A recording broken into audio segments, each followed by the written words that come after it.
अच्छा last time हम लोग ने कितने सम्स किए थे ना इसके,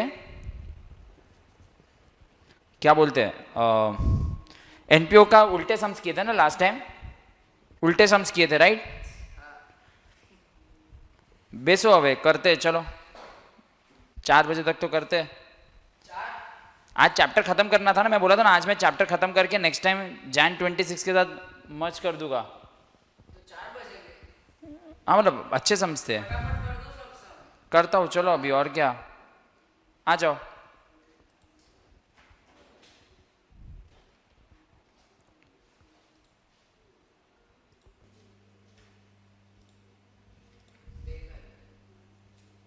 तो लोग लॉ के टेस्ट की वजह से सब लोग नहीं आए, ठीक है चलो। कौन सा पेज नंबर से पूछे देख दो के तो okay.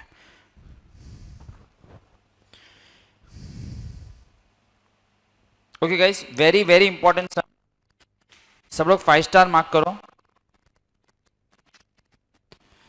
Question number 6, everyone ready, सबको आवाज क्लियर है? We are starting. Okay Sneha not well, आखो क्लास ऑनलाइन છે 7 जन, खाली कैनिल नहीं है और कौन नहीं है, वेदांत, बाकी पूरा क्लास है। गाइस अभी ये सब इंपॉर्टेंट क्यों है सुनो, आपने एनपीओ किया है, एनपीओ का मेन पर्पस क्या होता है, टू प्रोवाइड सर्विस। क्या एनपीओ के कोई भी समय आपने प्रॉफिट लॉस सरप्लस या डेफिसिट होता है, बट कभी भी कोई चीज प्रॉफिट तो नहीं होता है।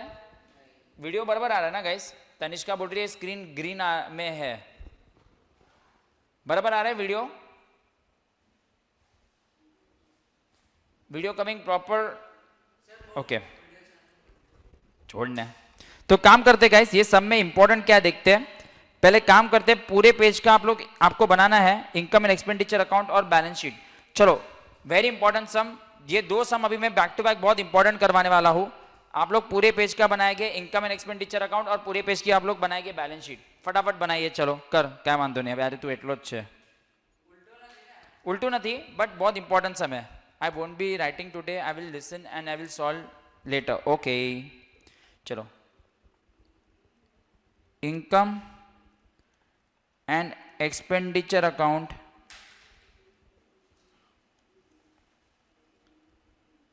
फॉर द ईयर एंडेड, आज एनपीओ खत्म है guys, 31 for the year ended 31 March 22, for the year ended 31 मार्च 22। चलो बनाइए पूरे पेज का इनकम एंड एक्सपेंडिचर अकाउंट, फटाफट रूलिंग करें मैंने आप जन scale and balance sheet, current year का बैलेंस शीट बनाए पूरे पेज का।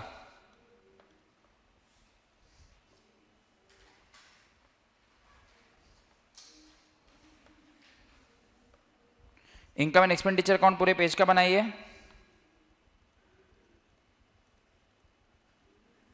Expenditure rupees,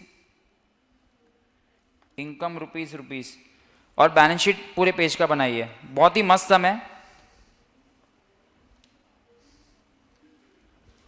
balance sheet as on 31 March 22, okay. अभी गाइस ध्यान देना सब लोग, ये सब में पहला ही चीज आपको एक डिफरेंस मिलेगा। सर पहले क्या डिफरेंस है, ये क्वेश्चन में आपको रिसिप्ट एंड पेमेंट अकाउंट नहीं दिया है, आपको ट्रायल बैलेंस दिया है, डेबिट और क्रेडिट का।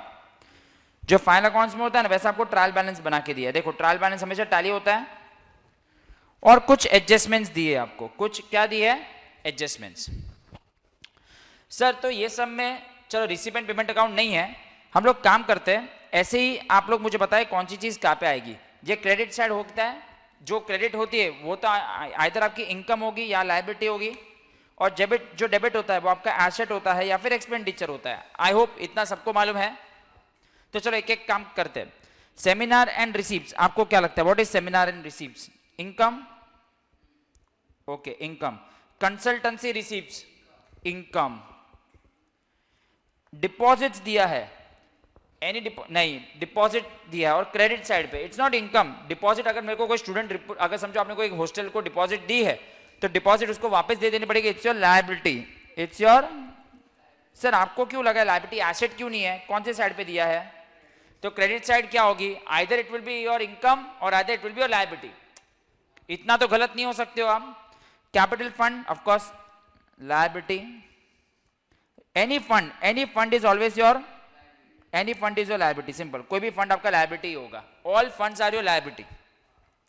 Tuition fees received income, government grants नहीं इनकम, if government grants is for any specific purpose then it's your liability. Donation is your income, donation for something is your liability. Government grant is your income, government grant for something is your liability. Donation income, interest and dividend on investment income, hostel room rent income, mess receipts income. Okay, now the game begins. Sir NPO में sales आया, sales, NPO में थोड़ी कभी sales आता है, sales तो trading account में आता है। तो भी आप गलत आंसर बोलते तो आप बोलते सर इनकम है, बट इसको मैं अभी बाजू में रखता हूं, इसको मैं अभी बाजू में रखता हूं, क्योंकि आपने सर एनपीओ में सेल्स वर्ड आपने कभी सुना ही नहीं है। Sales, purchase, opening stock, closing stock कभी एनपीओ में आता ही नहीं है। Outstanding expense liability, sir opening stock, opening opening opening, sales और ओपनिंग सर ये इसको भी इग्नोर करते हैं, चलो। Sir purchases, sir purchases, sir इसको भी इग्नोर करते हैं। सर आप क्यों इग्नोर कर रहे हो? क्योंकि ये सब चीजें मेरे को एनपीओ में किधर आती मुझे मालूम ही नहीं है। देखो कोई चीज अगर मैं सेल कर रहा हूं तो जो चीज मैं सेल कर रहा हूं उसी का मैंने क्या किया, परचेस किया है और उसी का ओपनिंग स्टॉक है। सर ये सब चीजें एनपीओ में कहां से आने लग गई? एनपीओ में ये सब चीजें होती नहीं है। ठीक है कोई बात नहीं, इसको बाद में देखते हैं। ये आपके सब एक्सपेंसेस हो गए, टीचिंग ये वाला एक्सपेंस, ये वाला भी आपका एक्सपेंस, ये वाला भी आपका expense. Students welfare expenses expense, repairs and maintenance expense, sports and this miscellaneous expense, any investment asset, other investment asset, provident fund investment asset, seminar and conference expense expense, consultancy expenses expense. और ये आपके जितने भी है asset asset asset asset asset and provision for depreciation, ये actually आपकी liability होती है। क्या होती है? नहीं, प्रोविजन फॉर डेप्रिसिएशन ना, पीएफडी, बैलेंसिंग फिगर दिया, क्रेडिट है ना। ये हमने डेप्रिसिएशन चैप्टर में किया था ना, हम एसेट को इधर दिखाते तो लायबिलिटी को सामने बताते हैं। Cash and bank asset, library भी आपका एसेट। तो सर ऐसे तो सम बहुत इजी था, ऐसे तो सम बहुत, sir deposit and fund are liability ना, कौन सी चीज बात कर रहा है? Deposit and fund, any fund is your liability बोला ना यहाँ पे, all funds are your liability, बराबर है यश? तो सर मैंने ना इसमें आपको, आई होप आप लोगों को ये क्लासिफिकेशन सब समझा होगा। कौन सा ऐसा क्लासिफिकेशन आपको नहीं समझा मुझे चैट पे बता दीजिए। आओ आओ, देखो कोई तो आया। कौन सा वाला आपको क्लासिफिकेशन नहीं समझा मुझे बता दीजिए, फिर मैं आगे बढ़ता हूँ ये सब में। पहला स्टेप था क्लासिफाइंग, कौन सा ऐसा चीज आपको नहीं समझा? कोई क्वेश्चन, एनीवन एनी क्वेश्चन और ऑल ओके? मुझे चैट में यस बताइए। प्रोविजन तो लायबिलिटी है ना मेरे भाई, provision for depreciation is liability ना, एसेट में से कम करेंगे ना। और ये भी क्रेडिट बैलेंस है, क्रेडिट बैलेंस कैसे तेरा एसेट बन सकता है? ये क्रेडिट है ना। व्हाट इज, पहला चैप्टर में प्रोविजन फॉर डेप्रिसिएशन किया था। प्रोविजन फॉर डेप्रिसिएशन क्या होता है? बचपन से लेके अब तक का टोटल डेप्रिसिएशन का टोटल वैल्यू ना, बचपन से लेके अब तक का पूरा डेप्रिसिएशन का थैली। बाकी सबको क्लियर है? नहीं देखते फिलहाल, वो मैं बता रहा हूं। प्रोविजन फॉर डेप्रिसिएशन मतलब क्या? What do mean by provision for depreciation? Provision for depreciation का मतलब उसके अंदर डेप्रिसिएशन का अमाउंट है जो एसेट पे लगा है बचपन से लेके अब तक का, बचपन से लेके अब तक का, वो बैलेंस होता है ना। ओके, सबको क्लियर है यहां तक? सबको यहां तक सब कुछ क्लियर है? एवरीवन? हेलो, कुरुति, स्नेहा, सूर्या, उर्वी, वर्षिता, यश, यहां तक क्लियर है? ओके, अभी सुनिए सर, ये सब में सबसे इंपॉर्टेंट चीज ये है। अच्छा है, तो तेज राइट टाइम पे आइए। मेरे को क्वेश्चन में दिया है सेल्स, क्या दिया है? सेल्स दिया है, फिर उसका सेल्स क्या है मुझे ओपनिंग स्टॉक भी दिया और उसका मुझे परचेज भी दिया है। अभी सर एनपीओ में मैं ट्रेडिंग अकाउंट तो बनाता नहीं हूं, और सीधा हम लोग कौन सा अकाउंट बनाते हैं? ट्रेडिंग अकाउंट क्या हम लोग बनाते हैं क्या? और एक होता है PNL account. PNL account is equal to income and expenditure account, तो ठीक है। बट सर ये ओपनिंग स्टॉक और क्लोजिंग स्टॉक सब कहां पे आता है? तो मुझे बताओ, अगर इसमें से मैं ग्रॉस प्रॉफिट निकाल दो, ग्रॉस प्रॉफिट निकाल के कहां पे आता है? इधर कैरेट डाउन है तो इधर brought down income and expense. तो मुझे जब भी ऐसी इन्फॉर्मेशन दी होगी ना, कोई चीज का सेल्स है, उसी का परचेज है, उसका ओपनिंग स्टॉक है, तो उसका मेरे से प्रॉफिट निकालने का, और प्रॉफिट को या लॉस, प्रॉफिट आएगा तो इनकम साइड में लिखेंगे, लॉस आएगा तो एक्सपेंडिचर में लिखेंगे। बताता हूं कैसे। चलो मैं टाइम पास के लिए आपको एक छोटा सा ट्रेडिंग अकाउंट बना के देता हूं। ये सिर्फ आपके सुविधा के लिए बना रहा हूं, ट्रेडिंग अकाउंट बनाना मत। मुझे बताओ, अगर समझो एक क्वेश्चन में ट्रेडिंग अकाउंट होता तो आपको ओपनिंग स्टॉक कितना दिया गया है? ओपनिंग स्टॉक कितना दिया गया बताइए? ये रहा ओपनिंग स्टॉक कितना दिया? 3 लाख का दिया है, तो मैं ओपनिंग स्टॉक लिख रहा हूं 3 लाख। मुझे परचेजेस कितने के दिए गए हैं? 8 लाख। मुझे सेल्स कितने का दिया गया है? 2 लाख। सर एक और चीज मिसिंग है, तो मुझे ग्रॉस प्रॉफिट मिल जाएगा। अगर मेरे को क्लोजिंग स्टॉक मिल गया तो क्या मैं सीधा प्रॉफिट निकाल सकता हूं? और क्लोजिंग स्टॉक तो सबको मालूम है हमेशा एडजस्टमेंट में ही होता है, तो देखते हैं एडजस्टमेंट में हमें क्लोजिंग स्टॉक दिया है कि नहीं। किधर दिया है? सर आपको दिया है मटेरियल्स एंड सप्लाइड कंज्यूम, फिर आपको दिया tuition fees receivable from government for backward class scholarship. आपको बोला है store sales selling price are fixed to give net profit of, मतलब वो लोग ने बोल दिया है कि स्टोर का जो सेलिंग प्राइस है उसका प्रॉफिट का मार्जिन कितना परसेंटेज है। तो क्या मुझे यहां पे बोल दिया है कि मेरा जीपी इज 10% ऑफ सेल्स? क्या वो लोग ने क्वेश्चन में ऑलरेडी इंफॉर्मेशन दे दिया है? देखो क्या लिखा है, store selling price are fixed to give a net profit of 10% on. तो क्या मेरे को जीपी 10% दे दिया है? तो क्या मैं जीपी 10%, तो ये इसका 10% कितना होता है? 20,000। तो क्या मेरे को प्रॉफिट दे दिया गया है क्वेश्चन में? बस, तो मेरे को प्रॉफिट मिल गया है, तो मैं क्या करूंगा, मैं सीधा इसको इनकम साइड में लिखूंगा, बाय प्रॉफिट फ्रॉम ऑपरेशन। मेरे को ये सब चीजों को नोट डाउन करने की कोई भी जरूरत, मेरे को ये चीज अभी नोट डाउन करने की कोई भी जरूरत, बिकॉज ऑलरेडी इसका एक इफेक्ट मैंने दे दिया क्रेडिट साइड पे, इसका मैंने डेबिट साइड पे इफेक्ट दे दिया, और इसका भी मैंने डेबिट साइड में इफेक्ट दे दिया। मतलब अभी मेरे को ये सब चीजें देखने की ही जरूरत, क्योंकि ये सबको एक अमाउंट करके क्या मिला मुझे? प्रॉफिट। प्रॉफिट के अंदर ऑलरेडी ओपनिंग स्टॉक है, उसके अंदर ऑलरेडी सेल्स है, क्या उसके अंदर ऑलरेडी परचेजेस है। तो आपको क्या बोला है, व्हाट इज प्रॉफिट का परसेंटेज? They have told 10%। तो मुझे बताओ सेल्स का अमाउंट कितना दिया था? सेल्स 2 लाख का था कि एक समय सेल्स का अमाउंट गलत, नहीं सेल्स का अमाउंट 7.5 लाख था, मैंने ऊपर गलत लिख दिया है, इधर नीचे बना सेल्स 7.5 लाख का है, सॉरी इसलिए किसने लिखा है, कृति ने भी लिखा है, मेरे को बाद में रियलाइज हुआ। सेल्स कितने का था? 7,50,000 का था। तो मुझे प्रॉफिट का आंसर कितना मिलेगा? Very good, that's it. तो जब भी मैं यहां पे जाऊंगा इनकम में, मैं एक चीज लिखूंगा, प्लीज ध्यान देना, बाय प्रॉफिट फ्रॉम ऑपरेशंस। कितना है मुझे प्रॉफिट फ्रॉम ऑपरेशंस?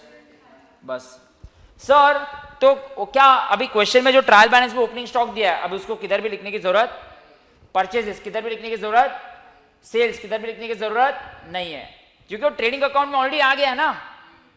पहले ये चीज क्लियर है कि प्रॉफिट मिल गया तो हमें ये करने की कोई जरूरत नहीं है, सबको ये समझा। अभी ओपनिंग स्टॉक, परचेज और सेल्स किधर भी लिखने की जरूरत नहीं है। I hope everyone understand this.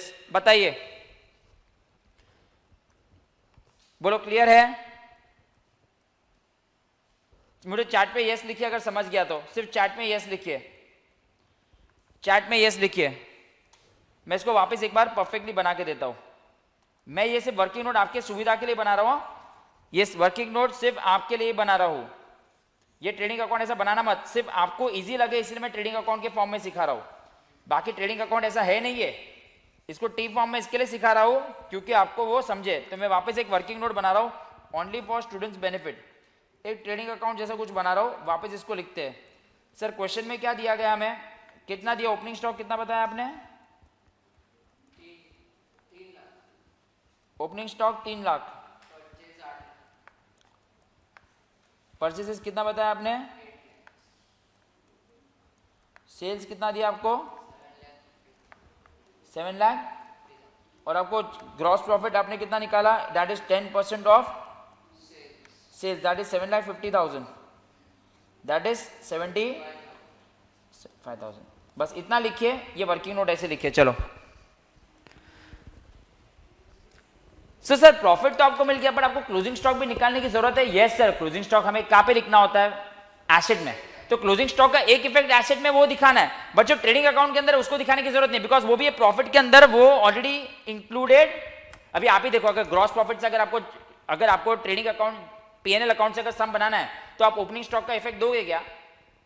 अगर आपको सम, जैसे आपको 12th में सम आया था, आपको बोला था प्रिपेयर पीएनएल अकाउंट, तो आपको ग्रॉस प्रॉफिट अगर दे दिया है तो क्या आपको अभी ओपनिंग स्टॉक किधर रिकॉर्ड करने की जरूरत है? नहीं। परचेसेस किधर रिकॉर्ड करने की जरूरत है? नहीं। सेल्स किधर रिकॉर्ड करने की जरूरत है? नहीं, क्योंकि आपको ऑलरेडी ग्रॉस प्रॉफिट दे दिया है।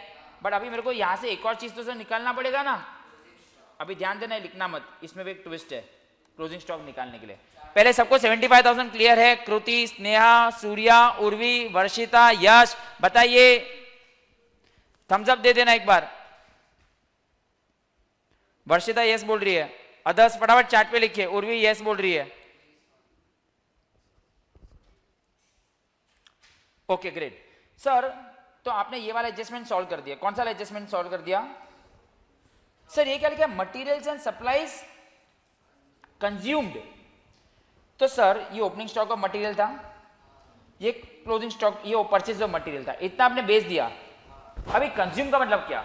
मतलब मेरे को बताओ, अगर आपको फाइनल अकाउंट्स में एडजस्टमेंट है, goods distributed as free samples, उसके दो इफेक्ट क्या होते हैं? Trading credit, PNL debit. Goods loss by fire, trading credit, PNL debit. तो ये मेरे पास 3 लाख का स्टॉक था, मैंने और 8 लाख का खरीदा, फिर कुछ मैं कंज्यूम कर गया, मतलब मैं घर पे ही खा गया, वो मैंने बेचा नहीं, तो क्या मैं बोल सकते हैं जो मटेरियल जो कंज्यूम्ड है उसका सेकंड इफेक्ट इधर आएगा, क्योंकि उतना मटेरियल आपने कम हो गया ना आपका। कौन कौन सा मटेरियल आपका कम हो गया? टोटल बताइए, ये इतने का टोटल करके बताइए कितना है? To materials and supplies consumed कितना होता है टोटल? इसके लेकिन 2 इफेक्ट देने पड़ेंगे। एक इफेक्ट अपना इधर आ जाएगा और दूसरा इफेक्ट किधर आएगा? किधर आता है? गुड्स लॉस बाय फायर के 2 इफेक्ट क्या होते हैं? Trading credit, PNL debit. Sir ये मटेरियल कंज्यूम मतलब क्या? मटेरियल कंज्यूम मतलब बेसिकली आप एक खुद खा गए। हाँ, तो इधर ट्रेडिंग क्रेडिट और पीएनएल डेबिट। देखो ये रहा, सुनो, यस ये देखो क्या है, आपने क्या किया था, इधर गया देखो, आपने क्या किया है, आपके पास opening stock of stores and supplies था, फिर आपने और खरीदा, तो देखो 2 चीज हो सकती है, कुछ आप बेचोगे और आप खुद कंज्यूम करोगे, तो जो आप बेचोगे वो भी इधर ही आता है, और जो आप कंज्यूम करोगे वो भी ट्रेडिंग अकाउंट के क्रेडिट में डालोगे ना। मालूम है, हमने ये पढ़ा था कि goods taken over by partner for personal use, इसको लिखा है goods material and sales consume, तो इसका एक इफेक्ट तो इधर आएगा ही। देखो कोई भी चीज कंज्यूम होना मतलब क्या? परचेसेस कम हो जाना। वो छोड़ो, अभी टेक्निकली सोचो, अगर मैंने कुछ खरीद, मेरे पास ओपनिंग स्टॉक किसी का है, मैंने और परचेस किया, मैं उसको या तो बेच सकता हूं या तो खुद कंज्यूम कर सकता हूं, तो कंज्यूम करना मतलब वही स्टॉक को कम करना, ये मैंने वो इफेक्ट दिया है, समझा? तो सर इसका सेकंड इफेक्ट भी तो लेना पड़ेगा। इसका सेकंड इफेक्ट कहां पे आएगा? मैं लिख देता हूं पहले, एक्सपेंडिचर अकाउंट में आ जाएगा। 2 क्या क्या है, क्या क्या लिखा है वो लोग ने? To materials and supplies consume, to materials consume, एक एक करके लिख देते हैं। टीचिंग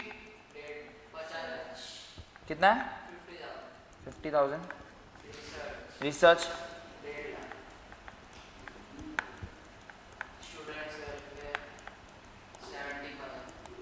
स्टूडेंट्स वेलफेयर कितना है? 75,000। फिर गेम्स ऑफ स्पोर्ट्स और स्पोर्ट्स कितना अमाउंट है? 20। टोटल कितना हो गया? सर इसका आपने एडजस्टमेंट में, सर इसका 2 इफेक्ट क्यों नहीं दे रहे? अरे एक इफेक्ट इसके अंदर है और दूसरा इफेक्ट ट्रेडिंग अकाउंट में है। अरे यश आए वो मटेरियल कंज्यूम ड्राइंग, अरे एनपीओ में ड्राइंग्स वर्ड यूज नहीं कर सकते ना, मतलब वो ड्राइंग्स ही है यार। अभी समझो आपने goods taken by partner for personal use है, ट्रेडिंग क्रेडिट, पीएनएल डेबिट, ऐसे ही था ना। गुड्स टेकन बाय पार्टनर मतलब पीएनएल डेबिट मतलब trading credit partners capital debit, but इसमें थोड़ी पार्टनर वार्टनर है, ये एनपीओ है ना। अभी समझो तेरा एक मंदिर है, तूने एक ओपनिंग स्टॉक में बहुत सारा चीज खरीदा, तेरे पास तूने और भी परचेज किया, बट मंदिर के बाहर भी चीजें बेचती है, बट कुछ चीजें पुजारी बोलते कि हम घर पे लेके जाएंगे, तो मटेरियल कंज्यूम हो गया, बट इसमें थोड़ी कैपिटल अकाउंट जैसा कुछ बनता है। तुम लोग को पहले ये समझाए, तो ये एक यूनिक चीज आपने पढ़ी, और इससे लेकिन सर ये आपने निकाला क्यों? क्योंकि उससे मुझे क्या मिलेगा? Balancing figure. और क्लोजिंग स्टॉक कहाँ पे जाता है? बैलेंस शीट में जाएगा ना। तो ये मैंने जानबूझ के ट्रेडिंग अकाउंट के फॉर्म में सिखाया। एक्चुअली इसमें ट्रेडिंग अकाउंट नहीं है, सिर्फ आपको समझाने के लिए मैंने ट्रेडिंग अकाउंट बनाया, क्योंकि आपको ये इससे यूज टू हो। तो ये टोटल कितना हो जाएगा? ये हो जाएगा 11, ये हो जाएगा 11,75,000, ये हो जाएगा 11,75,000। उससे आपको क्लोजिंग स्टॉक मिल जाएगा। कितना आ जाएगा? 1,50,000। सर ये क्यों निकाला? इसका जरूरत नहीं है, ये जाएगा आपका बैलेंस शीट में। बस ये सम के लिए, इतना ही के लिए मैंने सम करवाया। बाकी तो आपने ऑलरेडी जो किया है वो आता है। तो पहली बार आपने एनपीओ में क्या सीखा? Profit from operations. सर आपको कैसे मालूम पड़ा profit from operation? Because question में दिया था सेल्स। तो जब भी अगर आपके एनपीओ के सम में सेल्स आएगा, क्या आएगा?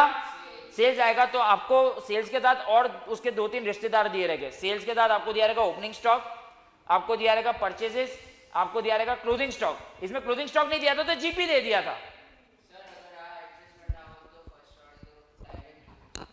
हाँ, अगर वो कंजम्पशन वाली, अगर ये वाली एडजस्टमेंट नहीं होती तो मेरा बैलेंसिंग फिगर क्लोजिंग स्टॉक आता। बट आपको मैं यही समझा रहा हूं, आपको क्वेश्चन को समझो। ये क्या लिखा है? Materials and supplies consumed. Consume मतलब जो आपको मिलेगा वही आप कंज्यूम करोगे। और ऑफ कोर्स ये एडजस्ट, देखो ट्रायल बैलेंस के नीचे जो भी चीज है उसको अकाउंट्स में 2 इफेक्ट देने पड़ते हैं। देखो एक रूल अप्लाई करते हैं, ट्रायल बैलेंस के ऑलरेडी इफेक्ट्स हो चुके हैं, ट्रायल बैलेंस के नीचे जो भी होगा उसको एक करस्पॉन्डिंग डेबिट और एक करस्पॉन्डिंग क्रेडिट इफेक्ट देना पड़ेगा। तो sir materials and supplies consume, चलो मैं समझ गया खर्चा है, कंज्यूम किया है। बट सर सेकंड इफेक्ट, इसका सेकंड इफेक्ट हमने दिया नहीं है, हमने दिया है, क्योंकि हमने जो प्रॉफिट फ्रॉम ऑपरेशन जो कर रहे हैं उसके अंदर वो ऑलरेडी क्या हो चुका है? वो ऑलरेडी सॉल्व हो चुका है, क्योंकि आपको सम सिर्फ इनकम एंड एक्सपेंडिचर से सॉल्व करना है। क्लियर है ये? चलो वर्किंग नोट कंप्लीट करो। आज इसलिए बोला था भाई सबको आने के लिए क्लास में। कृति, सूर्या, उर्वी, वर्षिता, यश, स्नेहा का चैट, स्नेहा लेफ्ट हो गई। ये क्लियर है? ये मैंने क्या सिखाया? सिर्फ ये ट्रेडिंग अकाउंट आपके सेटिस्फैक्शन के लिए सिखाया। ट्रेडिंग अकाउंट आपको किधर दिखेगा नहीं, सिर्फ आपको इजी करने के लिए मैंने ट्रेडिंग अकाउंट बताया है। आप एग्जाम में ये सब ऐसा वर्किंग नोट मत बनाना। वो लोग बोलेगा सर ट्रेडिंग अकाउंट कैसा है? सिर्फ आपको समझे इसलिए मैंने बनाया है, और ज्यादा अच्छे से समझे, that's the only reason. Okay, पहले ये वर्किंग नोट कंप्लीट करो, क्लोजिंग स्टॉक निकालो। सबने ट्रेडिंग अकाउंट हो गया। चलो क्लोजिंग स्टॉक कहां पे जाएगा? Closing stock of stores and supplies asset में लिख दीजिए। अगर ये बैलेंस शीट नहीं पूछा रहता ना तो मेरे को क्लोजिंग स्टॉक निकालने की जरूरत नहीं थी। Closing stock of stores and supplies.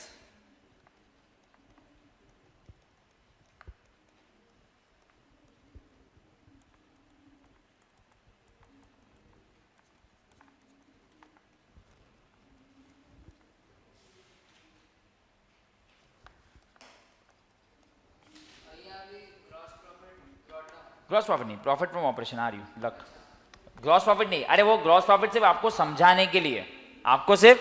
Sir आपको कैसे मालूम पड़ा इसमें profit from operation? What was the first thing which triggered me? Sales.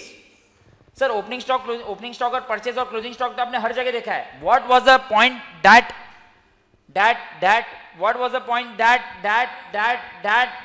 That मुझे ऐसा लगा कि भाई इसमें प्रॉफिट फ्रॉम ऑपरेशन है, तो what was sales, and sales is always at selling price. तो उसका सेल्स है तो उसका ओपनिंग स्टॉक है, उसका परचेज है, उसका सेल्स है, मेरे को निकालना पड़ेगा। हाँ, sales is always selling price. हाँ, तो सेल्स तो सेलिंग प्राइस भी होगा ना। बट सेल्स अगर सेलिंग प्राइस पे होगा तो परचेज कॉस्ट प्राइस पे होगा तो प्रॉफिट मिलेगा। बट उसका यहाँ पे क्या संबंध? ये संबंध है, ये संबंध तो प्यार का संबंध है, ये इसके लिए।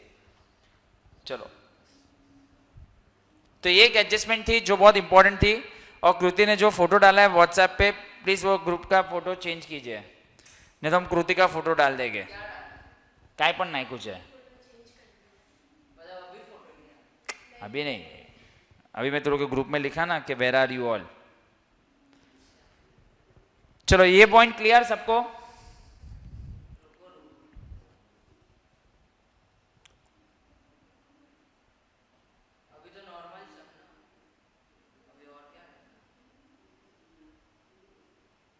नहीं अभी ठीक है, अभी डेप्रिसिएशन का भी रिवीजन करवा देता हूँ, ठीक है?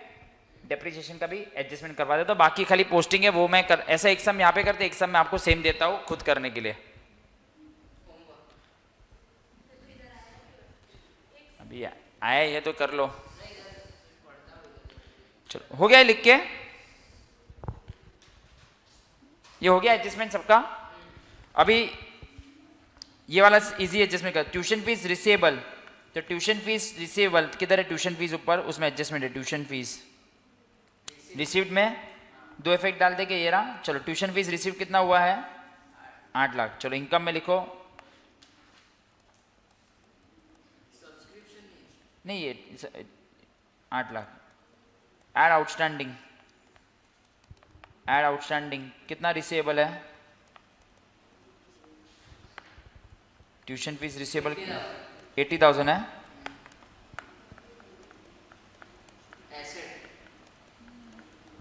एसेट में आएगा ट्यूशन फीस रिसीवेबल, ये तो नॉर्मल एडजस्टमेंट है राइट। एसेट में आउटस्टैंडिंग ट्यूशन फीस तो भी चलेगा।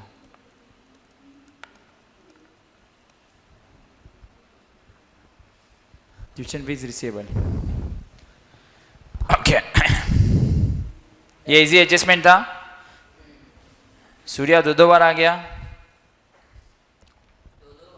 दो लॉगिन से। अभी गाइस सबसे इंपॉर्टेंट एडजस्टमेंट आपको बोला है कि ये सब पे इतना % डेप्रिसिएशन है, तो काम करते हैं मैं एक वर्किंग नोट बताता हूँ। मेरे पास कौन कौन से एसेट्स है, land, building, plant and machinery, furniture fixer होगा। लैंड के ऊपर तो डेप्रिसिएशन लगता नहीं है, तो लैंड तो सीधा आउटर कॉलम में आएगा। Land is a non depreciating asset, तो लैंड को इग्नोर करते हैं। और कौन कौन से मुझे एसेट्स दिए मुझे बताइए तो एक एक करके।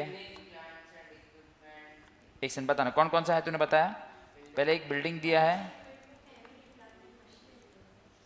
ओके कोई बात नहीं, बिल्डिंग चलो बिल्डिंग है। प्लांट एंड मशीनरी है ना, plant and machinery, furniture and नहीं वो मिस्टेक हुआ रहेगा, और मोटर व्हीकल राइट।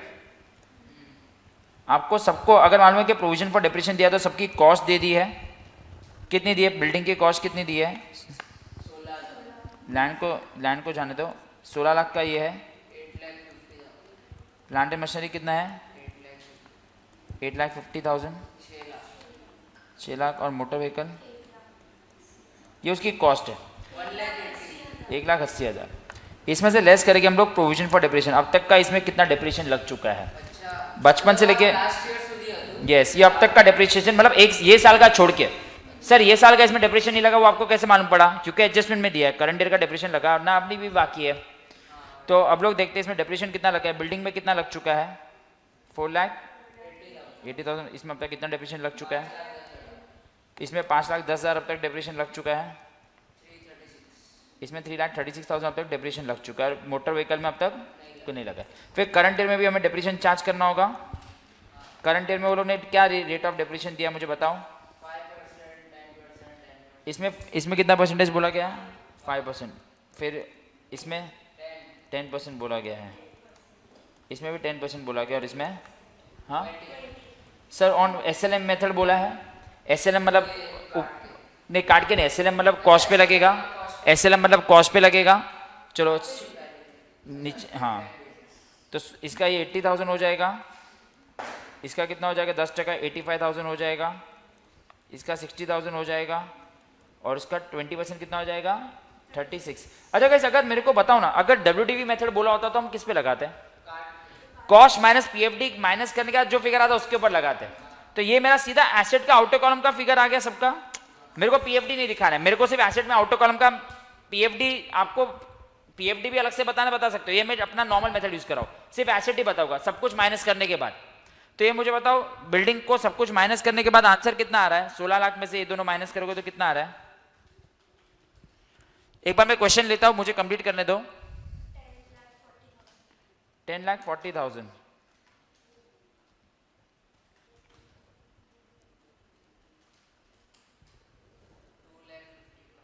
2,55,000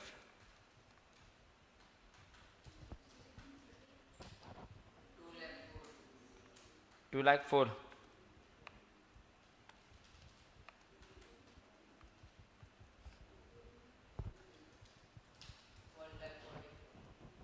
अभी आपके पास दो ऑप्शन है। एक सेकंड गाइस, पहले कृति, सूर्या, उर्वी, वर्षिता, यश, पहले ये समझा मैंने क्या किया है, ये पहले समझा कि नहीं, ये सब कुछ मैंने इसके ऊपर अप्लाई किया हर जगह, पहले ये समझा कि नहीं। अभी मैं क्या करूंगा, एसेट में जाके एक एक करके, लैंड पे तो डेप्रिसिएशन लगता नहीं है, लैंड का वैल्यू कितना दिया ऑलरेडी अपने को, कितना दिया लैंड का वैल्यू 1 लाख, लैंड का सीधा आउटर कॉलम में ये लिख दें, कुछ चाहिए, अच्छा ओके, चार्जर लैंड का। अभी मैं काम करता हूं, बाकी कौन सा वाला, दूसरा वाला कौन सा एसेट है, बिल्डिंग। बिल्डिंग का मेरे पास 2 ऑप्शन है, अगर मैं बिल्डिंग का ये वैल्यू लिखना चाहता हूं ना, अगर 8,50,000, तो एसेट लायबिलिटी साइड में मेरे को पीएफडी में अब तक का प्लस ये साइड का डाल के लिखना पड़ेगा। मैं बोल रहा हूं अगर मुझे प्लांट एंड मशीनरी का 8,50,000 में अगर यहां पे लिखूं, फॉर एग्जांपल यहां पे क्या लिखूं, ये प्लांट का मैं लिखता हूं, अगर यहां पे 8,50,000, अच्छा सॉरी बिल्डिंग है, बिल्डिंग का कितना है, अगर मैं इधर बिल्डिंग का 8,50,000 कॉस्ट ही दिखाना चाहता हूं तो मेरे को इधर सामने उसका पीएफडी दिखाना पड़ेगा। पीएफडी में मालूम है क्या दिखाना पड़ेगा, 2 चीजें, एक जो ऑलरेडी अब तक का बिल्डिंग का है 4,80,000 प्लस करंट ईयर का, बट मेरे को ऐसे नहीं दिखाना है। मैं क्या करना चाहता हूं, सिंपल, मेरे को पीएफडी बताना ही नहीं है, मैं क्या करूंगा, बिल्डिंग का मेरे को वर्किंग नोट में नीचे आंसर क्या आया, 10,40,000, मैं सीधा 10,40,000 लिख दूंगा, तो इसके अंदर ऑलरेडी डेप्रिसिएशन माइनस हो चुका है। ऑफ कोर्स करंट ईयर के डेप्रिसिएशन का सेकंड इफेक्ट देना बाकी है, बट पहले मैं लिख देता हूं 10,40,000, क्या हो गया यश, क्या रॉन्ग है, 10,40,000, फिर प्लांट एंड मशीनरी कितना है,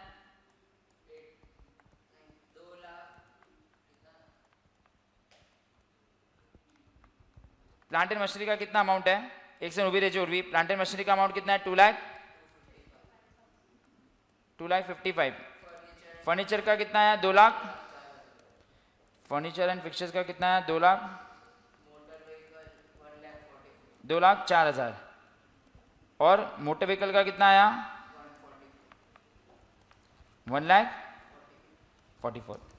वापस मैं बता रहा हूं, मैंने क्या किया है, मेरे को सबकी कॉस्ट दे दी थी ट्रायल बैलेंस में, कॉस्ट में से मैंने क्या माइनस कर दिया, पीएफडी मतलब बचपन से लेके अब तक का डिप्रिसिएशन, बट बचपन से लेके अब तक का वो लोग ने खाली कौन से ईयर का डिप्रिसिएशन अब तक माइनस नहीं हुआ था, सर आपको कैसे मालूम पड़ा, क्योंकि वो एचएस में, तो मैंने करंट क्या माइनस कर दिया, तो ये सब कुछ मेरा नेट अमाउंट आ गया एसेट का, उर्वी ये मेरा नेट अमाउंट आ गया, मतलब बचपन से लेके अब तक का सब, और सीधा आउटर कॉलम ऑफ एसेट का फिगर आ गया।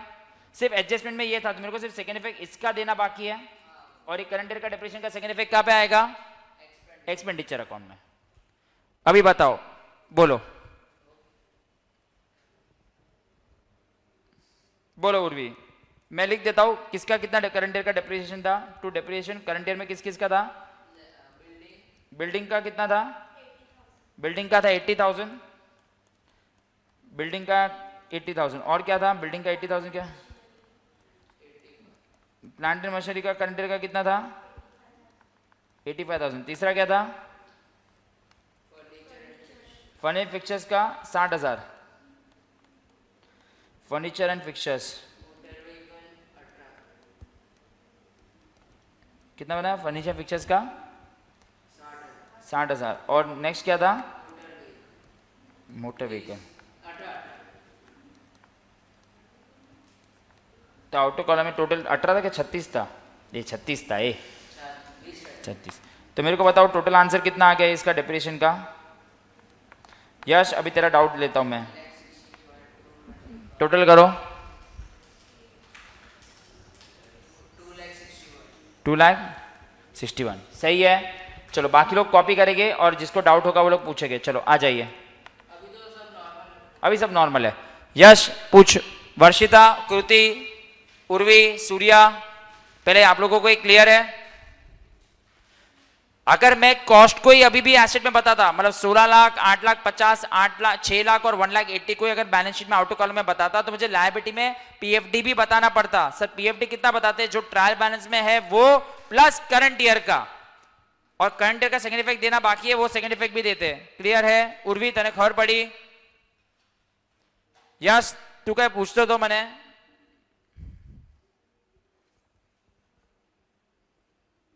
यस क्या पूछते तो उर्वी खबर पड़ी, ग्रेट। चलो यस तू क्या पूछते तो रॉन्ग राइट क्या लगते तो, अच्छा થઈ ગયું, खबर पड़ी था ना, શું કર્યું मैं। डेप्रिसिएशन चैप्टर याद से, डेप्रिसिएशन को दो तरीके से प्रेजेंट कर सकते हैं, डेप्रिसिएशन में से एसिड में से डेप्रिसिएशन माइनस करो, आउटर कॉलम में लिखो, या फिर उसका डेप्रिसिएशन को पीएफडी में जमा करते जाओ। याद आई वो काई? तो ऑफकोर्स अगर पीएफडी अगर आपके ट्रायल बैलेंस में दिख रहा है, if PFD is there in trial balance it means asset are shown at their cost it which it was purchase many years ago. Okay चलो कॉपी कीजिए। आज स्नेहा बहुत इंपॉर्टेंट चीजें मिस कर रही है, इंपॉर्टेंट टाइम पे वो गायब हो जाती है। वेदांत भी आज नहीं आया, वो आने वाला था ना ऑनलाइन।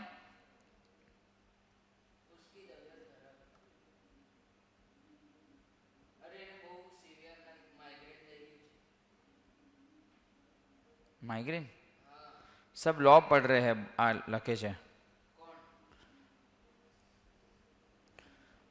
कृति बोल रही है सब लोग लॉ पढ़ रहे हैं।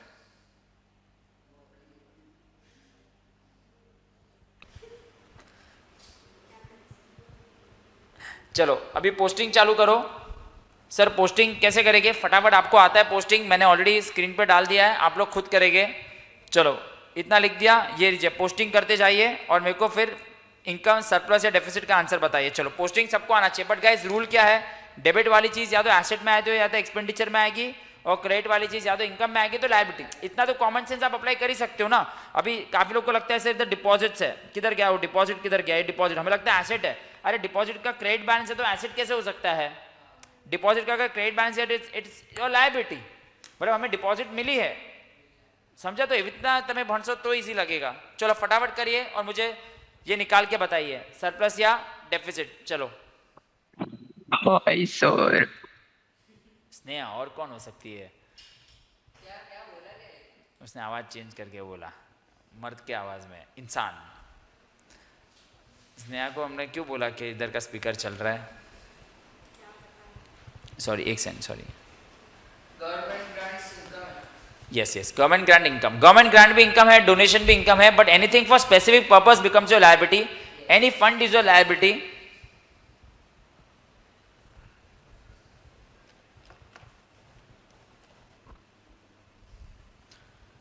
जो दिया बस उसको खाली लिखते जाओ।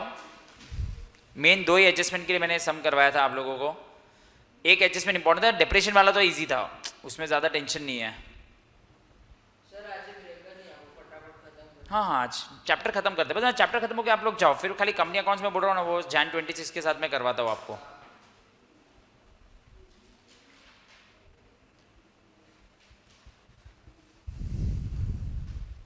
किसी का सरप्लस आएगा तो मैं आंसर दे देता हूँ, ऐसे ही चाहिए तो। सर एग्जाम ना पहला सिर्फ मॉड्यूल करीने, जैसे भाई मॉड्यूल मोर देन इनफ चाहिए, मोर देन इनफ चाहिए। मॉड्यूल करो और अगर आपको टाइम मिलता है तो 5 पेपर्स कर लो, दैट्स इट, दैट्स इट। मैंने आपको ऑलरेडी में एक चीज़ याद रखना, मैंने एनपीओ का सम खोला नहीं है, एनपीओ का सम भी एक्चुअली हमने कर दिया है एग्जाम का, वही सम है मालूम है, वो जिसमें कि बैलेंसेस पर कैश बुक दिया था, पासबुक, वो मतलब 75 मार्क्स के पेपर में से ऐसे एक भी चीज़ नहीं थी जो आप लोग बोल सकते सर ये तो क्लास में करवाया नहीं, पूरा 75 मार्क्स का पेपर हो गया। सेम है, रीजन नहीं दे पाएंगे, वेरी गुड। मॉड्यूल करीने जा, 5 पेपर्स करीने जा, मोर देन इनफ है। अकाउंट्स में तो आराम से 70 आ जाएगा अगर आपका अकाउंट्स अच्छा है, स्ट्रांग है और आपने मॉड्यूल पूरा एक बार घर पे लिख के सॉल्व किया है। 5 पेपर्स के एक सम अगर आपने कर लिए है लिख के सॉल्व, आपको अकाउंट्स में 70 के नीचे कोई नहीं रोक सकता है। बस बाकी सब में भी तीनों में प्रैक्टिस कीजिए तो आपका 200 का टोटल लाना है आपको। 200 ही लाना है, ज्यादा नहीं। 200 लाएगा वो ज़्यादा खुश होगा 300 से ज़्यादा कि चलो 5 तो हो गया। करते जाएगा इस पोस्टिंग करते जाइए। चलो sir salaries expense maths and economics है 5 पेपर्स आप लोग उर्वी तुम लोग ढूंढोगे ना तो इंटरनेट पे मिल जाएगा, बट आपको ढूंढना पड़ेगा क्योंकि है ना 2 अटेम्प्ट के पहले इको का पेपर और मैथ्स का पेपर बाहर नहीं आता था। हाँ बराबर उर्वी, क्योंकि वो अलाउड नहीं था ना, आईसीआई बाहर नहीं निकालता था पेपर।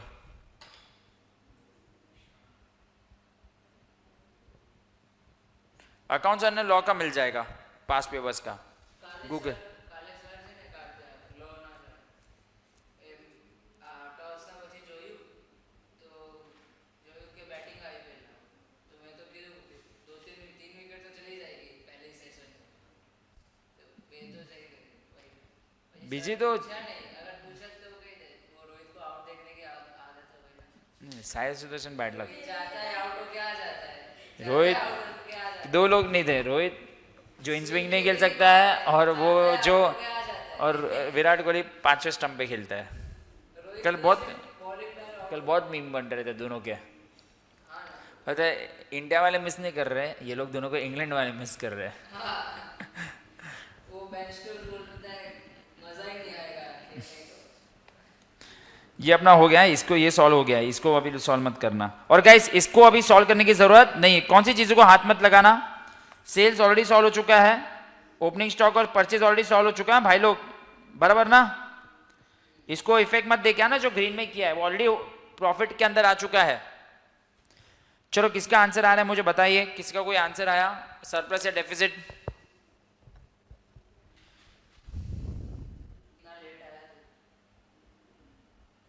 अरे पहले पहले 1-10 तक कोई आया नहीं तो मैं फोन किया इसको, बोले तुम लोग को मालूम है ना टाइम टेबल आया ना आज का, फिर देखा तो ऑनलाइन ही सब लोग थे।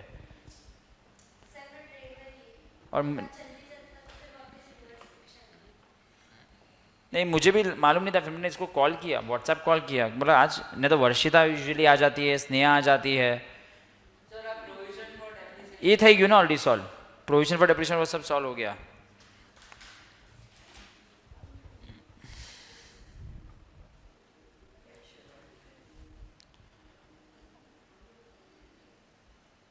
एनीवन? किसी का कुछ आया? सरप्लस आंसर दे देता हूं, चलो 3,19,000 आ रहा है सरप्लस। गाई है बिकॉज तुम लोग बहुत स्लो कर रहे हो। हो गया? कैपिटल फंड दिया था ना गैस क्वेश्चन में? हाँ ये रहा क्वेश्चन में कैपिटल फंड, ये रहा कैपिटल फंड, ये रहा। किसका हुआ कि नहीं? पोस्टिंग तो हो गया रहेगा, एडजस्टमेंट से मैंने सॉल्व करवा दी थी, खाली पोस्टिंग की बाकी है। अच्छा इसके लिए सरप्लस आ रहा है तो इनकम का टोटल ज्यादा होगा।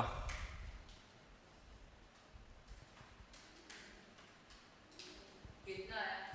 3,19,000, 3,19,000 सरप्लस आया है। रुको बेटा ये अमाउंट रुको बोल रहा हूँ।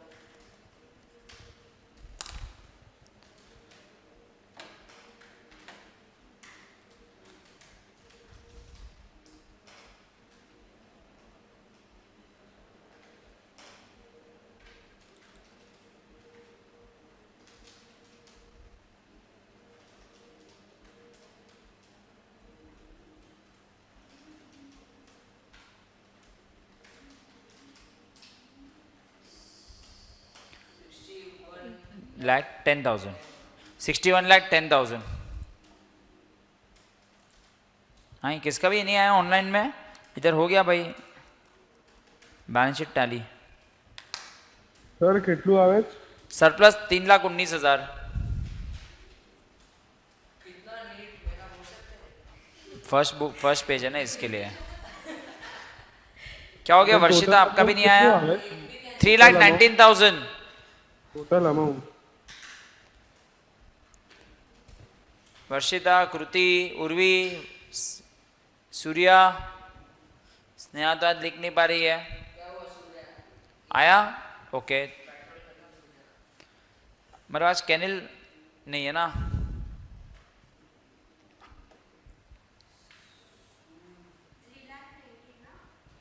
$3,19,000 हाँ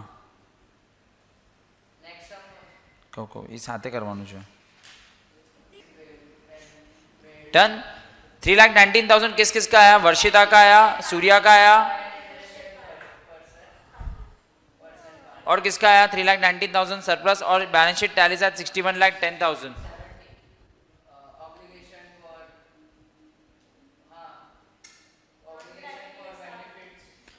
आले ત્યાં સુધી રૂલિંગ કરીને પછી આલે ને ઓય દિવ્યા गाइस मैंने रूलिंग करने बची आपने पूरे जिसका भी हो गया वो पूरे पेज का income and expenditure account current year की बैलेंस शीट बनाना स्टार्ट करो। Done. Surplus 3,19,000, balance sheet tally at 61,10,000। Main काम मैंने कर लिया था, आपको सिर्फ पोस्टिंग करनी थी और टैली करना था।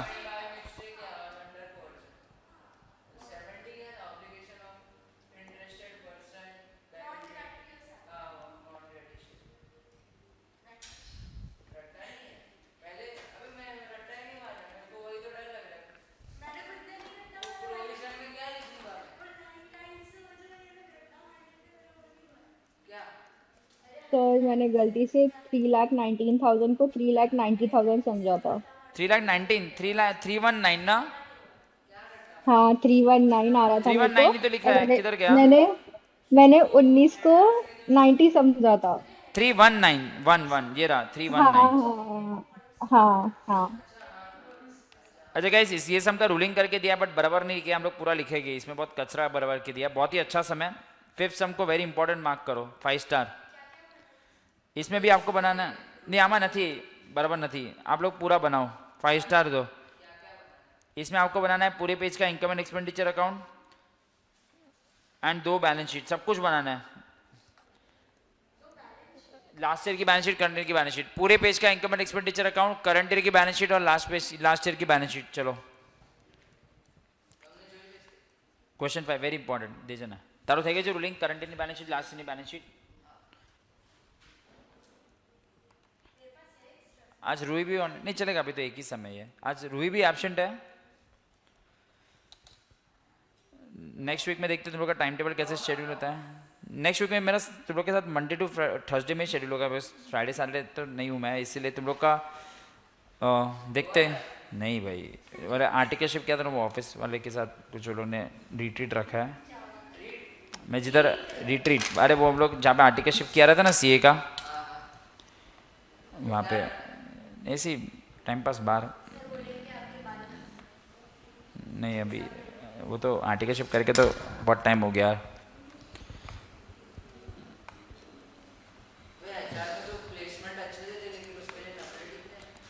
प्लेसमेंट देते हैं? क्योंकि आप लोग को अच्छा प्लेसमेंट चाहिए तो सब कल्चरल इवेंट में पार्ट लो, 40 ग्रुप से उसमें से कोई एक में पार्ट लो।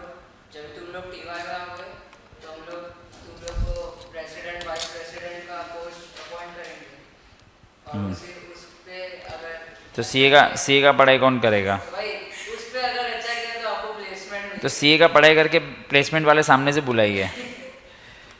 और क्या बोला था पता है एक मिस ने कि उधर से जेके शाह से घर जाके, घर से जेके शाह जाके कोई फायदा नहीं है, कॉलेज भी आओ तब जाके कुछ प्लेसमेंट मिलेगा। अच्छा, ये क्लास ना नाम यूज़ किया है बिना हाँ क्लास का नाम use अभी फेमस में तो वही है, मतलब क्योंकि इतने साल से है ना। करें। मैंने उधर एक लड़की को बोला कि मैं प्रोफेसर जाता हूँ तो हंसने लगी। सोचो क्या શું વાત કરે સાચે? एज ए फर्स्ट इम्प्रेशन क्या पड़ेगा।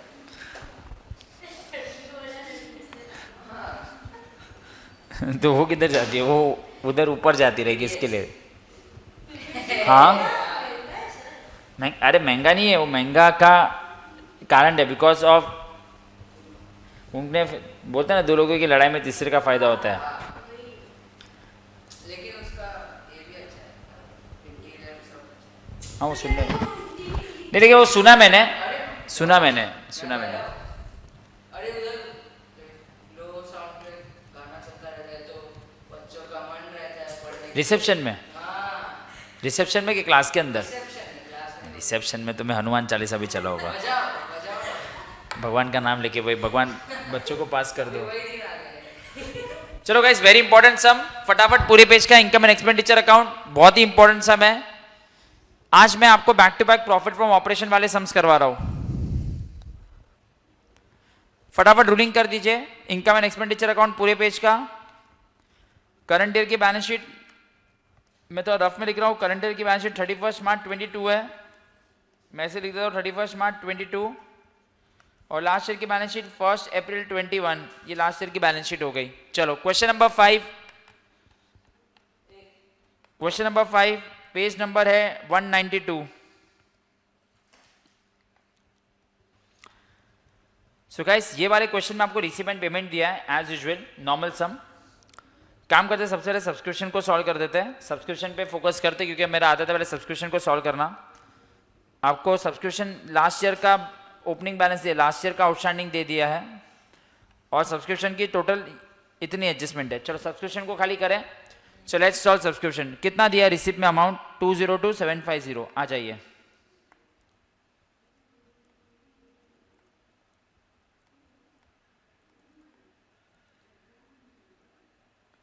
$202 750 simple.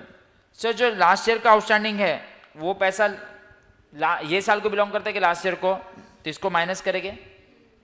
Subscription received in advance as on this, current year में एडवांस मिला है उसको भी लेस करेंगे।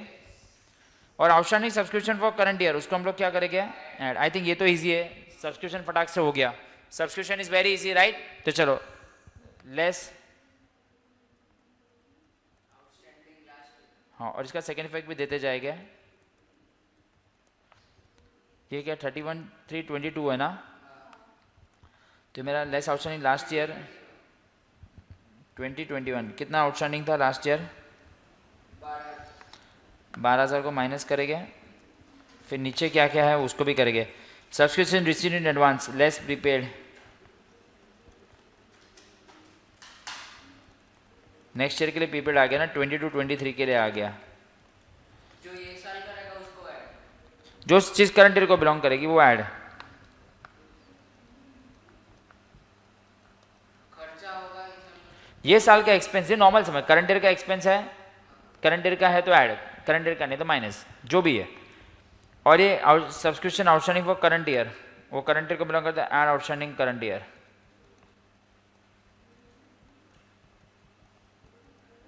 करंट ईयर क्या है 21, सबके सेकेंड इफेक्ट भी दे देंगे। चलो आउटर कॉलम का फिगर दे दो, फिर सेकेंड इफेक्ट दे देते हैं।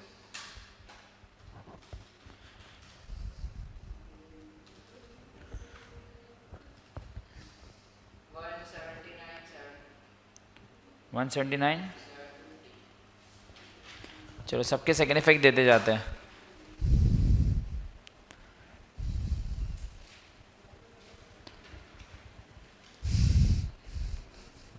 चलो लास्ट ईयर का जो आउटस्टैंडिंग था लास्ट ईयर की बैलेंस शीट में एसेट में आएगा। लास्ट ईयर सब्सक्रिप्शन रिसीवेबल कितना था 12,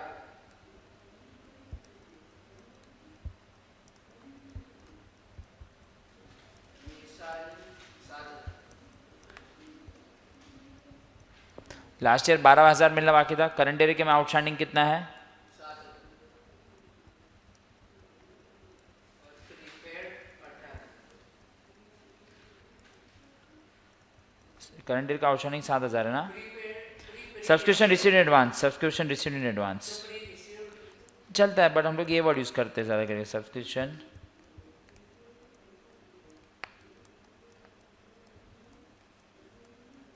कितना है 18,000 था 18,000 रिसीव्ड इन एडवांस। तो नहीं सब्सक्रिप्शन का तो गाइस बहुत इजी था।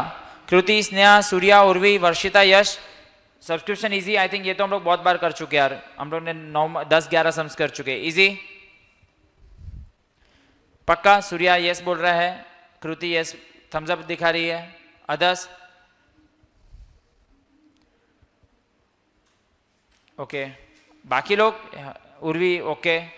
आई होप सबको समझा रहेगा। सब्सक्रिप्शन इज डन, तो सब्सक्रिप्शन को मैं टिक मार्क करूंगा। सब्सक्रिप्शन से अभी मुझे कोई भी फर्क पड़ता नहीं है। Okay subscription is done. अभी एक एक करके सब एडजस्टमेंट्स देखते हैं, आ जाइए।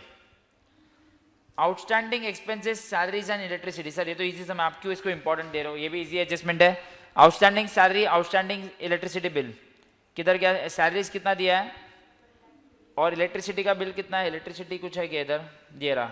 चलो आउटस्टैंडिंग सैलरीज फटाफट करिए।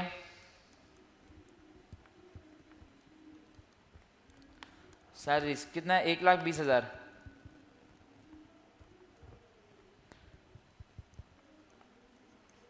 एंड आउटस्टैंडिंग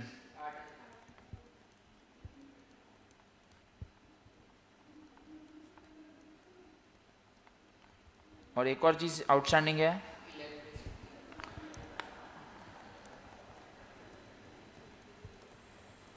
इलेक्ट्रिसिटी कितना था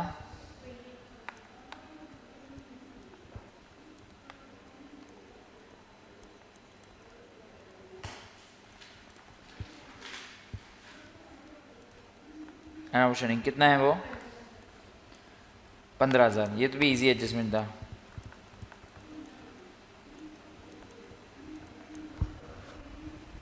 ये दोनों चीज आपका कहाँ पे आ जाएगा सेकंड इफेक्ट करंट ईयर की बैलेंस शीट में लायबिलिटी, आउटस्टैंडिंग सैलरी और आउटस्टैंडिंग इलेक्ट्रिसिटी।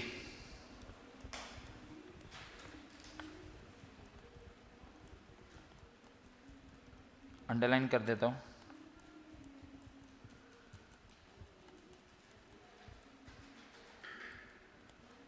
कितना है सैलरीज, कितना था आउटस्टैंडिंग, और इलेक्ट्रिसिटी कितना है?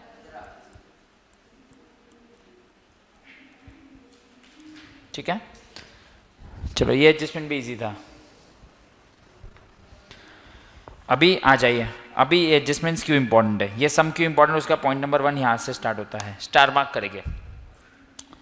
50% of the entrance donations are to be capitalise. तो ऊपर वो लोगों ने एंट्रेंस फीस कितना दिया, पहले वो देखते हैं। कितना दिया वो लोगों ने एंट्रेंस फीस? 1 लाख। सिर्फ इतना ही बोला होता तो बहुत ईजी था। आप एंट्रेंस फीस को कहाँ पे लिखते, इनकम में लिखते, लेस कैपिटलाइज, और हो जाता। ये भाई ये लेस कैपिटलाइज क्या हो गया, एनपीओ छोड़ दिया था क्या? लेस कैपिटलाइज होता है ना, लेस करके हम लोग लायबिलिटी में ऐड करते ना। देयर वाज नो पेंडिंग, हाँ लायबिलिटी में ऐड। अभी ये क्या लिखा, there was no pending membership as on, okay. ये एक एडजस्टमेंट है, और एक और एडजस्टमेंट है, एडजस्टमेंट नंबर 7, ये 7। A sum of rupees 20,000 received in October 21 as entrance donation from an applicant was to be, as he has not fulfilled the requisite membership qualification. This refund was made on 3rd June 2022. तो ये 2 important point है और कुछ नहीं है। पहले काम करते हैं, सिंपल करते हैं। मेरे को already last year entrance donation receive pending membership fees कितना दिया है, पहले ये वाला पॉइंट देखते हैं चलो। और ये लास्ट ईयर के बैलेंसेस दिए, तो ऑफकोर्स ये लास्ट ईयर की लायबिलिटी होगी। अरे यार देखो ना, entrance donation received pending membership, मुझे एंट्रेंस का पैसा आ गया बट मेंबरशिप देना बाकी है, तो क्या मैं बोल सकता हूँ ये लास्ट ईयर की लायबिलिटी है? मेरे को एडवांस में मिल गया पैसा बट अब तक मेरे को उनको मेंबरशिप देना बाकी है, तो क्या मैं इसको अपनी लायबिलिटी में डाल दूँ? तो पहले आप लोग मत लिखना, लास्ट ईयर की बैलेंस शीट में लायबिलिटी में डालते हैं। क्या है? एंट्रेंस, चलो एंट्रेंस डोनेशन लिख देते। कितना मेरे को लास्ट ईयर मिला था? अभी सुनो क्या हुआ है, मेरे को लास्ट ईयर है ना एंट्रेंस के डोनेशन आया है जिसका मेंबरशिप अभी भी पेंडिंग है, ओके। अभी क्वेश्चन में क्या लिखा है उसके बाद, यहाँ पे लिखा है 50% entrance donation are to be and there was no pending membership as on this. तो जो लास्ट ईयर एडवांस में आए थे वो करंट ईयर के लिए आए थे, मतलब वो करंट ईयर की इनकम है। जो लास्ट ईयर एडवांस में आए थे और अभी मेंबरशिप देना बाकी थी, तो वो लास्ट ईयर पैसे तो मिल गए बट वो कौन से साल की इनकम में काउंट होने चाहिए? इस साल के उसमें होने चाहिए। तो पहले मैं क्या लिख रहा हूँ ध्यान से देखना, शांति से देखना। इनकम में बाय एंट्रेंस फीस, जो मुझे ऑलरेडी ये साल कितना मिला, पहले मैं वो ये साल का लिखता हूँ। ये साल कितना मिला मुझे? 1 लाख, बराबर है। फिर जो लास्ट ईयर मुझे मिला था बट वो करंट ईयर के मिला था, बिकॉज अभी कोई पेंडिंग मेंबरशिप फीस नहीं है। देखो क्या हुआ था, सिंपल बता रहा हूं, समझो आपको ये 2 साल है, आपको बोला था ये पहला ईयर 1 है और ईयर 2 में है।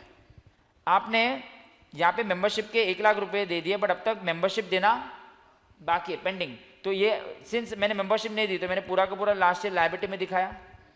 अभी ये साल बोला है कि ये साल भी आपको 1 लाख रुपए आए हैं और बोला है there is no pending membership fees. तो ये जो लास्ट ईयर जो एडवांस मिला था वो करंट ईयर के लिए मिला था, तो मेरे को टोटल मेंबरशिप फीस के कितने पैसे हो गए? 2 लाख। अरे ये साल रिसीव्ड हुए, ये साल रिसीव्ड हुए, ये कभी नहीं, मैं बता रहा हूँ ये कभी रिसीव हुए, तेरे को लास्ट ईयर रिसीव हुए थे, तेरे को टोटल कितने मिले? अभी इसमें से मेरे को 20,000 ऐसा है जिसको रिफंड कर देना है। क्वेश्चन में लिखा है कि एक बंदा ऐसा था जिसने अपनी मेंबरशिप की कंडीशंस फुलफिल नहीं की, तो मेरे को टोटल कितना आ गया मेरा, और इसमें से मुझे कैपिटलाइज कितना परसेंटेज करने को बोला है, ये ऐसा ये पूरा सम था। एक बार मैं वापस से पूरा समझाता हूँ मेरे को क्या करना है, मैं वापस से पूरा समझा रहा हूँ, प्लीज ध्यान देना। मेरे को लास्ट ईयर वो लोग ने बोला था कि आपको 1 लाख रुपए एडवांस में आ गया है बट इसको अब तक मेंबरशिप फीस मैंने दी, सॉरी पेंडिंग मेंबरशिप। तो ऑफकोर्स ये मेरी लास्ट ईयर की 1 लाख रुपए की लायबिलिटी हो गई, ये सबको समझा 1 लाख रुपए लायबिलिटी नहीं, तो भी मेरे को मालूम पड़ जाता लायबिलिटी। कैसे मालूम? The assets and liabilities were as follows ना, assets and liabilities were as follows. तो ये मेरा क्या हो जाएगा, ये मेरी क्या हो जाएगी, ये तो मेरी लायबिलिटी है।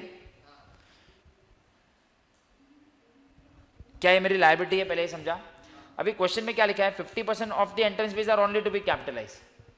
तो अगर नॉर्मल सम होता तो आप क्या करते हैं, ये 1 लाख को इनर कॉलम में लिखते हैं और कैपिटलाइज करते हैं। बट सर मेरे को लास्ट ईयर भी तो 1 लाख आया था, मतलब टोटल अब तक कितना पैसा आया मेरे को 2 लाख, तो 2 लाख का 50% मुझे कैपिटलाइज करना चाहिए। बट वो लोग ने क्वेश्चन में ऐसा बोला है कि एक बंदा था जिसने कितना मेंबरशिप का पैसा दिया था, उसने अपनी मेंबरशिप की क्राइटेरिया फुलफिल नहीं की, तो उसको तो कैपिटलाइज कर ही नहीं सकते।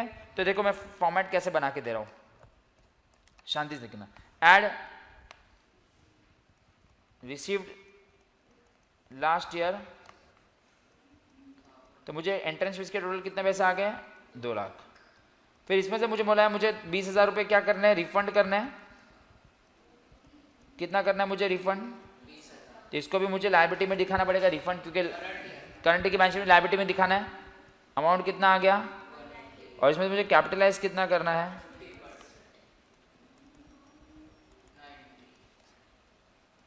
तो आउटर कॉलम में कितना आ जाएगा। अब एक बार मैं लिख देता हूँ, फिर आप लोग कॉपी करना। तो सर कैसे आएगा, एक यहाँ पे कैपिटल फंड आएगा जो मुझे अब तक मालूम नहीं है, एड एंट्रेंस फीस, हाँ वही डोनेशन जो भी 90,000, और एंट्रेंस फीस जो मुझे क्या करना है, रिफंड करना है ना, 20,000 वो इधर आ जाएगा। मतलब वो रिकॉर्ड हो गया लेकिन देना बाकी पूरा समझाता हूँ सर, पूरा समझाता हूँ मैं। यहाँ पे आपको कितना पैसा आ गया था लास्ट ईयर, बड़े पेंडिंग क्या लिखा था, पेंडिंग मेंबरशिप। तो मेरे को ये पेंडिंग तो लास्ट ईयर की बैलेंस शीट में लायबिलिटी में बताएंगे। करंट ईयर में मुझे कितना पैसा है 1 लाख, और वो लोग बोल रहे 50% आपको खाली कितना कैपिटलाइज करना है। आप कैपिटलाइज तभी कर सकते हो जब भी आपको टोटल मिला उसका कैपिटलाइज करना होता है। तो मुझे बताओ अब तक मुझे एंट्रेंस फीस टोटल कितना मिला है, जो ये साल 1 लाख मिला है और ये 1 लाख मिला है, मतलब मुझे कितना टोटल मिल गया मेंबरशिप फीस 2 लाख। तो मेरे को 2 लाख का ही कैपिटलाइज करना था, सम बहुत ईजी हो जाता। बट वो लोग ने क्या बोला है, इसमें से 20,000 रुपये मुझे क्या करना है, जो रिफंड करना है वो तो हमने बैलेंस शीट देख के बात किया, मतलब अब तक तो लायबिलिटी थी ना, क्योंकि रिफंड कभी किया क्या लिखा है रिफंड कभी किया हमने 3622, मतलब इसके ये दिन के बाद मैंने रिफंड किया है, तो उसको लायबिलिटी में तो दिखाना पड़ेगा। तो पहले आई होप ये समझा, ये एक एडजस्टमेंट बहुत इंपॉर्टेंट थी जो आपने अब तक की नहीं है। बताइए ऑनलाइन वाले कृति, स्नेहा, सूर्या, ये पहले समझा। एंट्रेंस फीस 1 लाख आया, लास्ट ईयर का जो एडवांस था वो लास्ट ईयर का एंट्रेंस फीस मैंने इधर ऐड कर दिया, बिकॉज अभी मेंबरशिप फीस सर आपने ऐड क्यों किया, बिकॉज अभी वो लोग ने बोला है there is no pending membership. अगर उन्होंने बोला था होता कि 1 लाख में से अभी भी 50,000 रुपया इज पेंडिंग मेंबरशिप, तो मैं 50,000 रुपया अभी भी लायबिलिटी में बताता। उन्होंने क्वेश्चन में क्या लिखा है, देखिए there is no pending membership, मतलब आपने सबको मेंबरशिप दे दिए, तो जो लास्ट ईयर भी आएगा वो भी इनकम, और करंट ईयर में भी आ गया वो भी इनकम। जो करंट ईयर में पैसा है वो करंट ईयर का इनकम, और जो लास्ट ईयर आया था वो भी करंट ईयर की इनकम, क्योंकि लास्ट ईयर आपने मेंबरशिप ही नहीं दी। मेंबरशिप जब भी दोगे तभी इनकम काउंट होगा ना। अभी आपने एडमिशन ले लिया सी इंटर का भी, तो हमारे लिए लायबिलिटी है, पर जब सी इंटर में आओगे तो वो वाली फीस को मैं सी इंटर के साल में आपको इनकम में लूंगा ना। बट इसमें से क्या हुआ कि आपको 2 लाख हो गया, समझो एक स्टूडेंट फेल हो गया उसमें से, तो मैं क्या करूंगा, उसने वो क्राइटेरिया फुलफिल नहीं किया उसका, तो उसको मैं माइनस करके बाकी के अमाउंट को ही कैपिटलाइज करूंगा ना। बस एग्जांपल अगर दिल को लग गया रहेगा तो समझ गया रहेगा। समझा ये कृति, स्नेहा, सूर्या, उर्वी, वर्षिता, सर अगर तो बोलो। 50,000 पेंडिंग मेंबरशिप तो શું તો પછી અહીંયા ખાલી 1 લાખ અહીંયા નો કરત, લાસ્ટ યરના રિસીવ અહીંયા ખાલી 50,000 ही लेता, वो जो पेंडिंग है वो तो लायबिलिटी में कंटिन्यू होता ना। अच्छा ये आ 1 लाख આમાં લાયબિલિટી માં જાય અને એન્ટ્રન્સ ફીસ તો અહીંયા જ આવશે, ખાલી 50,000 અહીંયા આવશે અને 50,000 कैपिटल फंड में થશે, અને 50,000 જે મેમ્બરશિપ ફીસ હશે ई पेंडिंग। પેન્ડિંગ એ બી liability current year. Yes, but ऐसे नहीं आएगा, मैं आपको सिंपल बता रहा हूँ। आपको लास्ट ईयर 1 लाख आया, पूरा का पूरा लास्ट ईयर वो पेंडिंग था तो लायबिलिटी में दिखाया। अभी देखो वापस ये साल कितना पैसा आया 1 लाख, और उन्होंने बोला कि 1 लाख आने के बाद ऐसे बोला कि अभी ये साल कोई भी पेंडिंग मेंबरशिप नहीं है, तो ये भी तेरी करंट ईयर की इनकम बन गई, तो तेरा हो गया टोटल 2 लाख। फिर उसमें से बोल रहा है कि एक मेंबर ने क्राइटेरिया फुलफिल नहीं किया तो उसको माइनस कर दिया, फिर आ गया 1,80,000।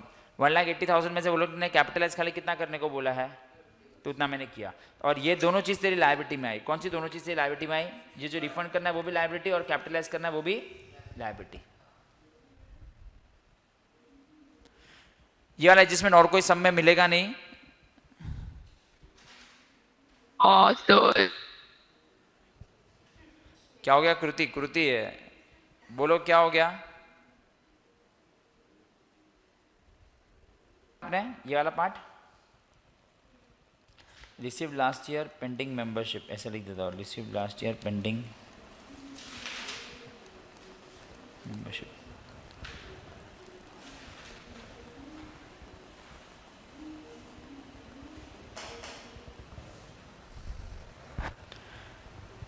फिर ये लिखा, फिर नीचे बैलेंस शीट में देखो कहाँ कहाँ पे लिखा है। एक तो यहाँ पे लिखा है ऐड एंट्रेंस फी जो कैपिटलाइज करना था,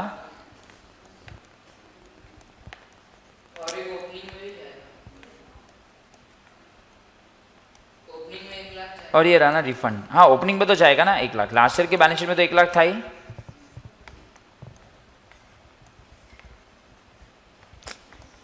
तो लास्ट ईयर 1 लाख और ये नाम सो एंट्रेंस डोनेशन, एंट्रेंस डोनेशन या फीस जो भी पेंडिंग मेंबरशिप जैसे लिखना है आपको। एग्जाम में तो पूर्ण नाम लिखो। थोड़ा लिख देना, एग्जाम में क्या एक ही समाने वाला है, तो जितना ब्रीफ में लिखोगे उतना पता। ये कृति लेफ्ट हो रही है ज्वाइन हो रही है, लेफ्ट हो रही है ज्वाइन हो रही है, क्यों क्या हो गया? अच्छा 2 लॉगिन हो गए थे। सो गाइस एक और बार मैं रिपीट करता हूं बिकॉज एडजस्टमेंट हमने एक ही बार किया है। So now one more time repeat. Of course मैंने 2 बार रिपीट किया है। देखिए जिसको समझना होगा वापस समझ लेगा। लास्ट ईयर मुझे 1 लाख आया था बट पेंडिंग मेंबरशिप था, तो इसका मतलब तो आई थिंक इतने साल से आप अकाउंट्स कर रहे हो तो ऑफकोर्स ये आपको मालूम है कि आपकी लायबिलिटी है। करंट ईयर में यू रिसीव 1 लाख और बोला there is no pending membership fees, तो इसको मैंने करंट ईयर में इनकम में ले लिया। तो मेरी टोटल इनकम करंट ईयर की हो गई 2 लाख। एक लास्ट ईयर का, एक करंट ईयर जो पैसा मिला और एक जो लास्ट ईयर का मिल गया था ये साल के लिए, क्योंकि इस साल मैंने मेंबरशिप दी। 20,000 वाला क्राइटेरिया फुलफिल नहीं कर रहा है तो बचा कितना? 1,80,000। इसमें से कितना परसेंट मैं कैपिटलाइज कर रहा हूँ? 50%। तो ये ऐसा आ गया। और ये दोनों चीज़ मेरी क्या बन गई? लायबिलिटी। एक कैपिटलाइज करने में लायबिलिटी बन गई और एक मेरी लायबिलिटी बन गई रिफंड करने की क्राइटेरिया में। ओके फाइन, चलिए नेक्स्ट एडजस्टमेंट।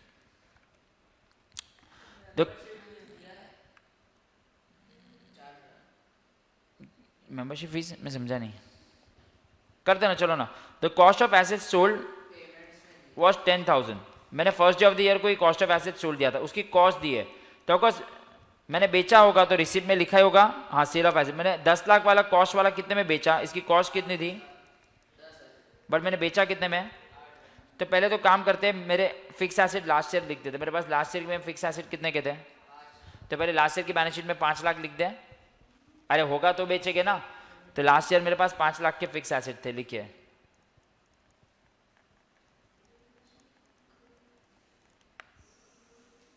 मेरे पास लास्ट ईयर के 5 लाख थे। फिर हम लोग इधर इनर कॉलम में लिखते हैं फिक्स एसेट्स 5 लाख। इसमें से कितने के मैंने बेच दिए? नहीं, इधर से तो बुक वैल्यू माइनस करेंगे ना हमेशा। लेस सोल्ड बुक वैल्यू, यहाँ पे हमेशा बुक वैल्यू माइनस होती है। मैं बीवी लिख रहा हूँ बुक वैल्यू, इसमें डिप्रेशन भी है शायद से, तो मैं इधर 4,90,000 लिख रहा हूँ। इनर कॉलम में लिख रहा हूँ। कॉस्ट में से कॉस्ट ही माइनस करेंगे ना।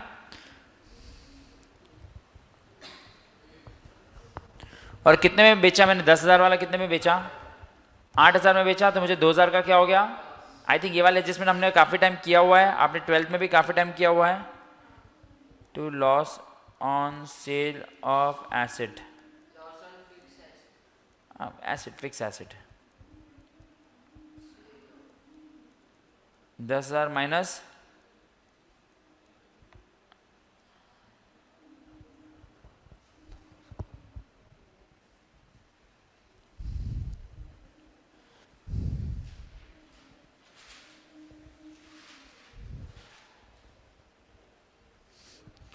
इसके ऊपर उन्होंने डेप्रिसिएशन भी बोला है। Depreciation is provided at the rate of 10%। चलो वो भी कर लेते हैं। अभी ऑफकोर्स ये तो फर्स्ट डे पे बेच दिया था ना, तो इस पे लगेगा ना। हाँ ठीक है, अभी इस पे तो लगा देते हैं। कितना आ जाएगा ये अमाउंट?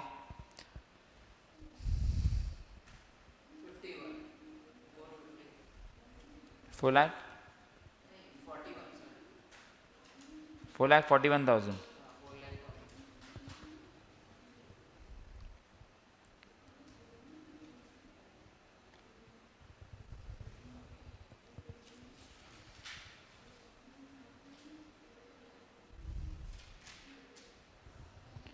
सेकेंड इफेक्ट डेप्रिसिएशन का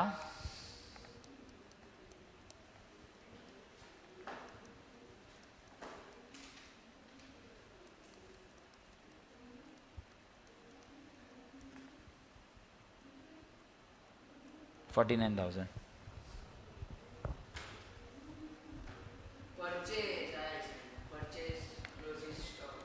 इसमें फिक्स एसेट में कोई परचेज नहीं था ना? नहीं था, मैं देखना भूल गया था। ठीक है, अभी गाइस ये वाला एडजस्टमेंट भी आपने कर दिया। नाउ परचेजेस में तो कोई टेंशन नहीं है, आपको परचेज दिया है, आपको क्लोजिंग स्टॉक भी दिया है। ओके, तो परचेजेस और क्लोजिंग स्टॉक दिया, वापस आपको लगेगा सर परचेजेस है, क्लोजिंग स्टॉक है, और क्वेश्चन में आपको ओपनिंग स्टॉक भी दिया। देखो ओपनिंग स्टॉक भी दे दिया है रहा। बस अभी अगर आपको सेल्स मिल जाएगा तो आपको प्रॉफिट मिलेगा, और क्वेश्चन में देखते हैं sales sales sales. Sir sales के रिगार्डिंग कोई इन्फॉर्मेशन दे रही है क्या?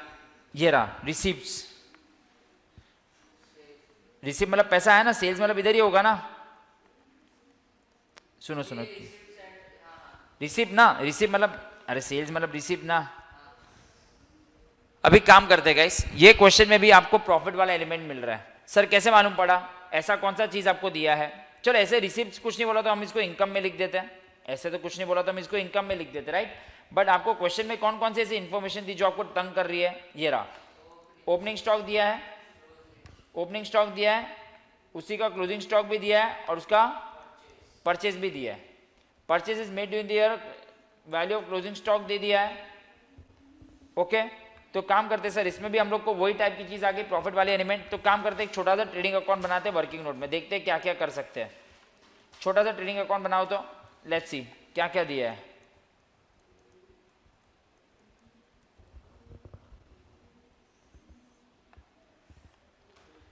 ओपनिंग स्टॉक कितना दिया उसको ओपनिंग बैलेंस शीट में भी लिख देते हैं। ओपनिंग 3,80,000। परचेजेस कितने के दिए हैं?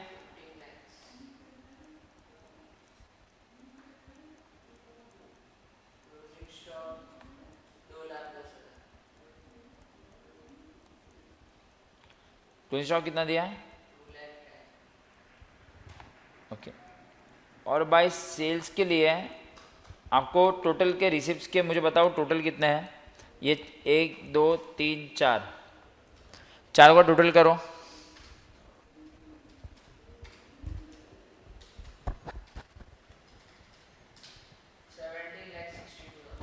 $17 लाख। आई थिंक और कोई इन्फॉर्मेशन नहीं है। अगर मैं इसको क्लोज करूँगा तो मेरे को शायद से मिल जाएगा 2 ग्रॉस प्रॉफिट या प्रॉफिट फ्रॉम ऑपरेशन। देखिए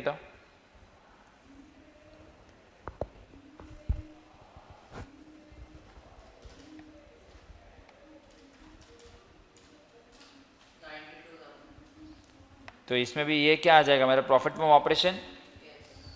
तुम लोग को पहले समझा, वापस क्या हुआ पिछले सम जैसा इसमें? कृति, स्नेहा, सूर्या, उर्वी, वर्षिता।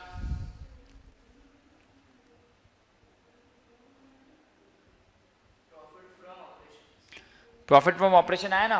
बट काम करते सर ओपनिंग स्टॉक को 2 इफेक्ट देना पड़ेगा, एक ओपनिंग स्टॉक इधर आएगा और एक दूसरा किधर आएगा। ओपनिंग स्टॉक साथ साथ में लिखते हैं। हाँ, स्टॉक लास्ट ईयर का स्टॉक कितना रहेगा? ओपनिंग स्टॉक कितना दिया आपको?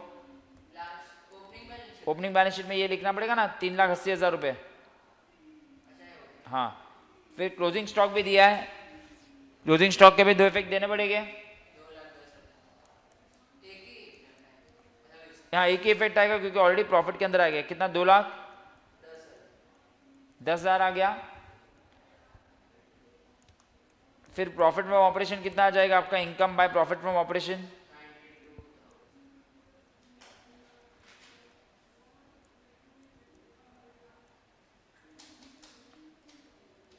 अभी एक चीज इसमें इंपॉर्टेंट है जो हमें देखना है।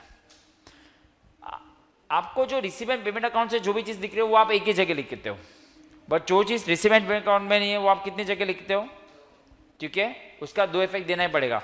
क्या ओपनिंग स्टॉक हमने दो जगह लिखा ना, ओपनिंग स्टॉक दो जगह लिखा। सर कहाँ पे लिखा? एक तो आपने ओपनिंग स्टॉक ये ट्रेडिंग अकाउंट के अंदर आ गया और ओपनिंग बैलेंस शीट में।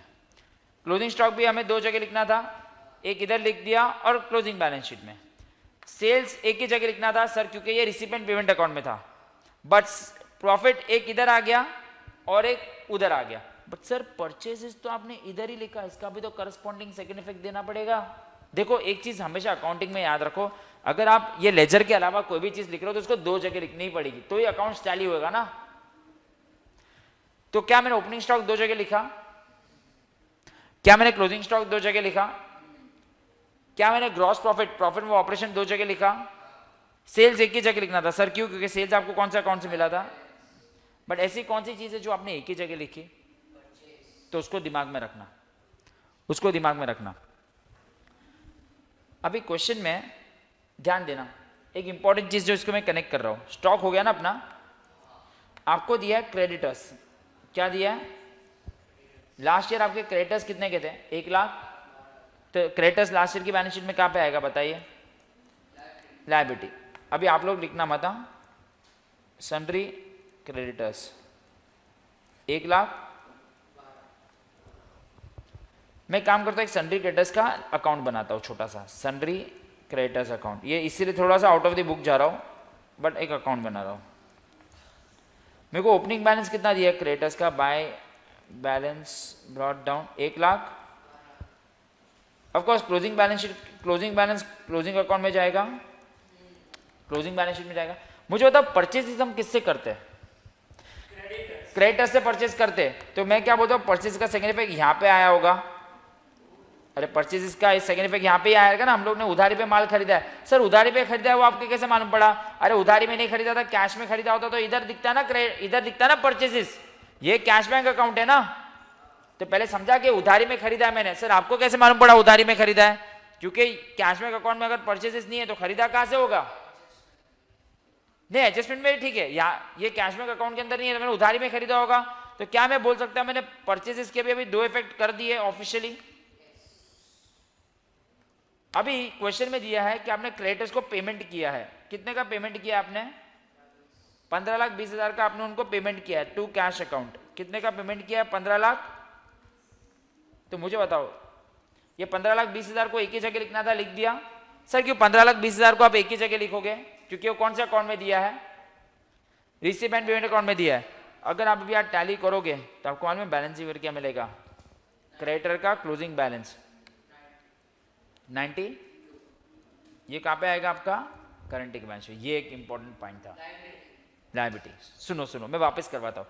आपको क्रेडिटर का ओपनिंग बैलेंस दिया है, आपको क्वेश्चन में परचेजेस दिए। सर एडजस्टमेंट में दिया है कि ट्रायल बैलेंस में ऊपर दिया है? सॉरी कहां पे दिया है? परचेज में दिया है, जिसको दो जगह लिखना ही पड़ेगा।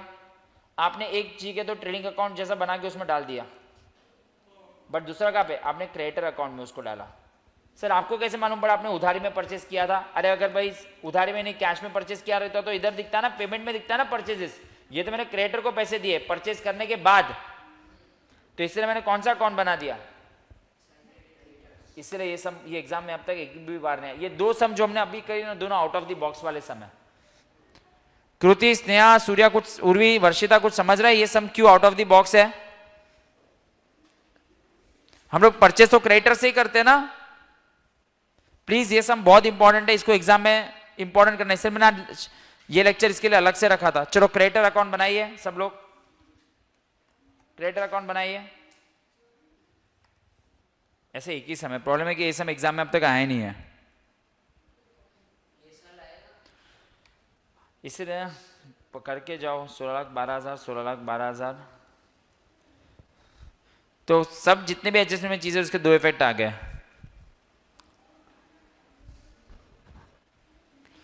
और ये 92,000 कहाँ पे जाएगा? लायबिलिटी में। करंट की बैलेंस शीट में लायबिलिटी में जाएगा।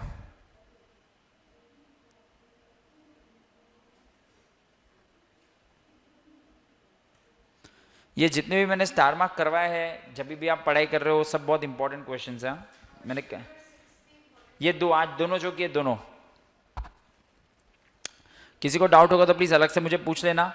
ये क्रेडिटर का बैलेंस अभी आप लिखोगे लायबिलिटी में। और बैलेंस ब्रॉट डाउन से ओपनिंग बैलेंस ये लास्ट ईयर की बैलेंस हाँ 1,12,000। ये क्रेडिटर इसमें हो जाएगा 92,000। करंट ईयर की बैलेंस शीट में 92,000 का बैलेंस आ जाएगा।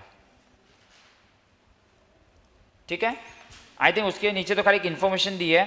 The club as a matter of policy charges off to income and expenditure account on all purchases, मतलब बेसिकली ये सब जो अगर परचेज किया उसको इनकम एंड एक्सपेंडिचर अकाउंट में डालेगी। कौन कौन से परचेजेस, यहाँ पे जितने भी पेमेंट्स किए ना वो सबके जो परचेज हम लोग कौन से अकाउंट में डालेंगे, इनकम एंड टाइम पास है। मतलब ये नहीं, ये सब परचेज मतलब बता रहा हूँ, ये जो किया ना हमने ग्लास एंड टेबल क्रॉकरी ये उसको एज एन एक्सपेंस ट्रीट करना है। क्या ट्रीट करना है, एज एन। ठीक है, चलो opening cash and opening cash at bank किधर जाएगा, फटाफट भी खत्म करते सम। ओपनिंग बैलेंस शीट में जाएगा। एक बार चेक करके मुझे बता देना ये सब आपको समझा है कि नहीं, या कोई इंपॉर्टेंट पॉइंट डिस्कस करना है। ओपनिंग कैश 10,000,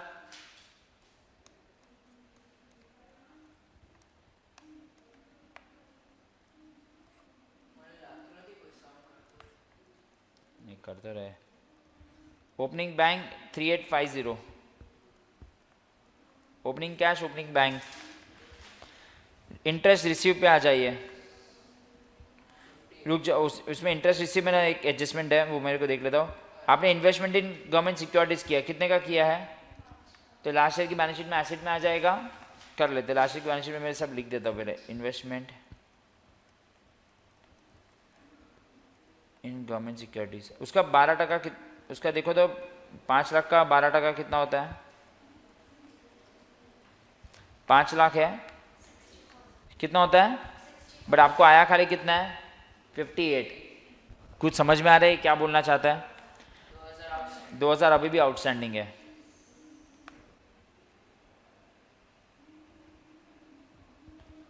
यहाँ पे आप इन्वेस्टमेंट लिखोगे इनर कॉलम में 5 लाख, एड आउटस्टैंडिंग। एसेट में भी आएगा, दो इफेक्ट करते हैं।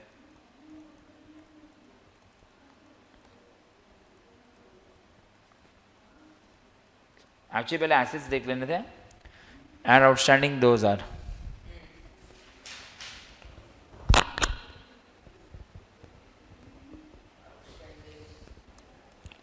यहाँ पे इनकम में लिखोगे by invest by interest, interest receive 58,000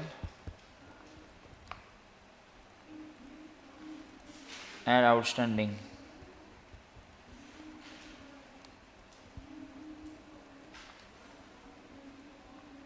60,000, बराबर है। पहले नीचे का ना बैलेंस शीट देख लेते guys. Prepaid insurance, last year आपका प्रीपेड इंश्योरेंस था, किस में आएगा, एसेट में। वो कर लेते हैं हमेशा पहले बैलेंस शीट खत्म करने का। अभी ये साल ये प्रीपेड इंश्योरेंस ऐड हो जाएगा ना। लास्ट ईयर जो प्रीपेड था वो करंट ईयर को बिलोंग करता है ना, लास्ट ईयर एडवांस में आ गया था। एक समय लास्ट ईयर में जाएगा, तो लास्ट ईयर में एसेट में जाएगा। सॉरी मैं इधर क्यों लिख दिया, last year prepaid insurance asset था। ये साल रिकॉर्ड ही नहीं होगा। नहीं वही बता रहा हूँ कैसे रिकॉर्ड होगा। ये साल ऑफ कोर्स, ये साल क्या करेंगे, आपको इंश्योरेंस जो आपने पे किया है, कुछ इंश्योरेंस का पे किया है, तो जो लास्ट ईयर प्रीपेड किया तो करंट ईयर को बिलोंग करता है, तो ऐड होगा ना। वो करंट ईयर को बिलोंग करता है ना, तो ये कैसे होगा। इंश्योरेंस का फिगर कितना दिया आपको ऑलरेडी, इसमें कितना दिया है 5,000। चल payment add prepaid last year, बहुत अच्छा समय है।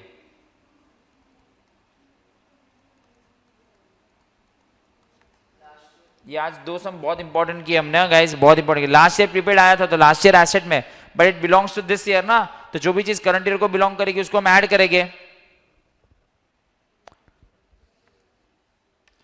और कौन सा एसेट रह गया है, सन्ड्री क्रेडिटर्स हो गया, सब्सक्रिप्शन रिसीव एडवांस हो गया। लास्ट ईयर आपको ग्रेचुइटी फंड दिया था, any fund is a liability. Last year gratuity fund कुछ नहीं होगा तो करंट ईयर में कॉपी पेस्ट करेंगे।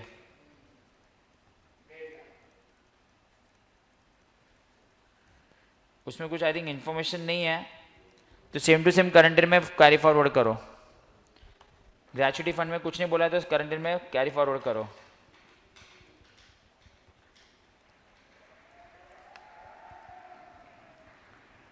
करंट ईयर में कैरी फॉरवर्ड करो, ठीक है। कुछ बोला ही नहीं ग्रेचुटी फंड में, तो same to same current year में कैरी फॉरवर्ड करो। चलो भाई, जो चीज़ बच गया उसको करते हैं। मिसलेनियस इनकम 9,000,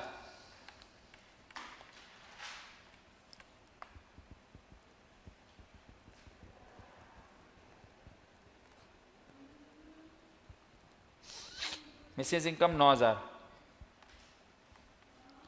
सैलरीज हो गया है, ये हो गया है। Printing and stationery 70,000,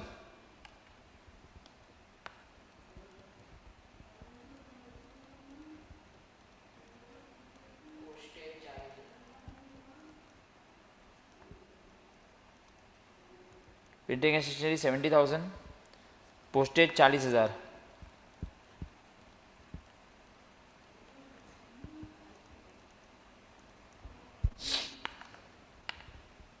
telephone and telex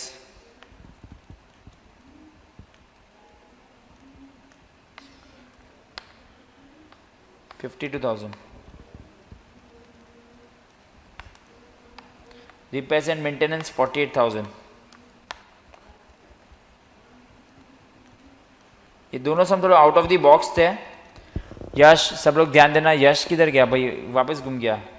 repairs and maintenance 40,000, ये दोनों सम बहुत इंपॉर्टेंट है गाइस, आज जो दोनों किए। Glass and table linen to glass and table,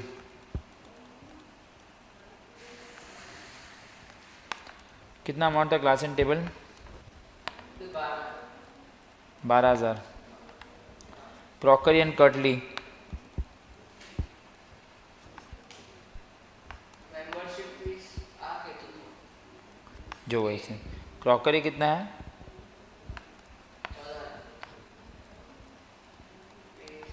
14,000। Garden up की 8,000।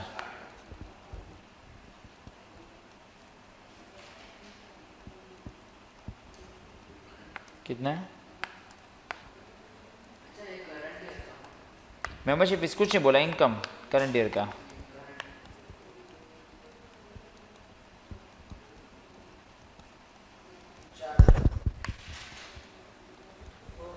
Membership fees 4,000। इलेक्ट्रिसिटी हो गया, इंश्योरेंस हो गया, cash in hand, cash at bank 8,000 और 224,600। कैश कितना है? 8,000। और बैंक कितना है? 224,600। चलो अभी लास्ट ईयर की बैलेंस शीट टैली करो, कैपिटल फंड निकालो, करंट ईयर में सरप्लस और डेफिसिट निकालो, करंट ईयर में सरप्लस और डेफिसिट निकालो, एंड करंट ईयर की बैलेंस शीट टैली करो। बहुत ही अच्छे सम्स थे गाइस, ये दोनों सम बहुत इंपॉर्टेंट थे।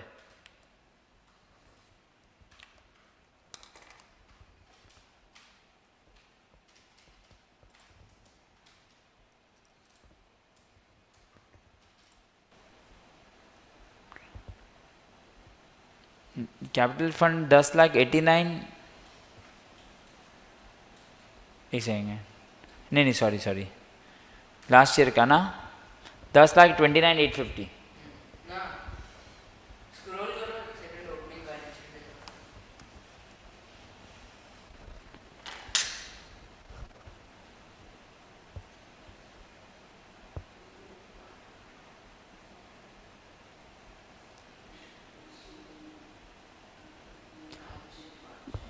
अच्छा इधर कैश और बैंक में लिख दिया ना, हाँ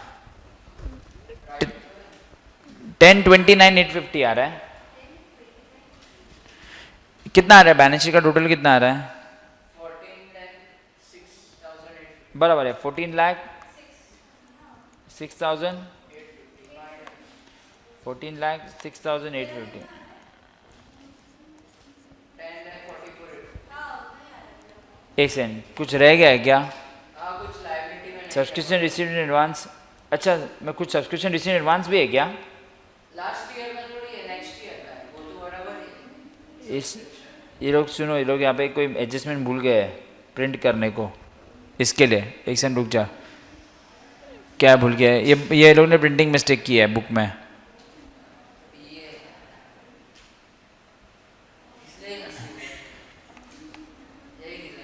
अरे ये भूल गए ना टिक मार्क, ये हम लोग ही भूल गए, देखो अंदर छुप गया, सब्सक्रिप्शन रिसीव इन एडवांस। अरे अंदर कलर इतना कर दिया ना, कोई बात नहीं। लास्ट ईयर का सब्सक्रिप्शन रिसीव इन एडवांस कितना था, कोई बात नहीं ना, इधर आता है लास्ट एडवांस मिला था सब्सक्रिप्शन, मैंने वो देखा ही नहीं यार। आपका हो जाएगा कंप्यूटर पे कर करके हम लोग एक सेकंड, इधर 15,000, ये तो इजी है, ये तो इधर आ जाएगा। खाली लास्ट ईयर जो एडवांस मिला था उसको इधर क्या करना पड़ेगा करंट ईयर में। एकदम भंचोड़ हो गए। अरे बाप रे, इधर ऐड करना पड़ेगा ना, इजी, इधर ऐड कर दो। इधर मैं ये चीज़ करना भूल गया था, अरे वो दिखा नहीं इतना कलरिंग में, आप ऐसे इरेज कर सकते हो हम लोग। सॉरी। ऐड प्रीपेड जो लास्ट ईयर मिल गया था, ये मैं 20-21 के लिए, सॉरी 21-22 के लिए 15,000 ये भूल गया था, कोई बात नहीं। अरे वो मिस हो गया था, नीचे था ना।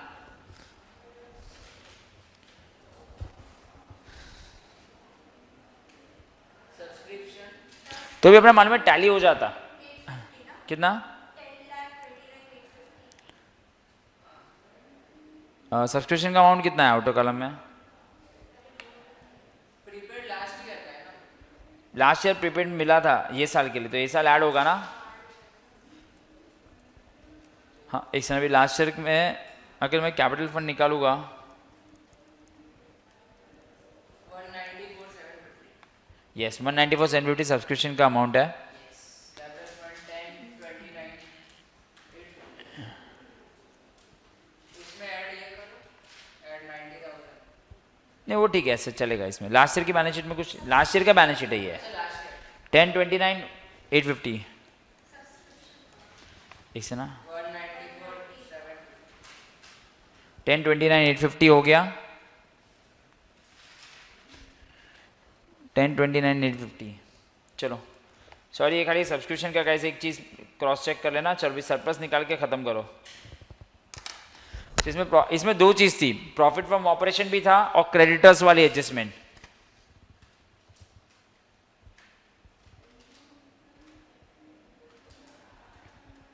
इसमें डेफिसिट आ रहा है शायद से, इसमें डेफिसिट आ रहा है। ये सम देख के काफ़ी लोग हिल गए हैं। स्नेहा, वर्षिता और उर्वी है। सूर्या उड़ गया, यश उड़ गया और कृति।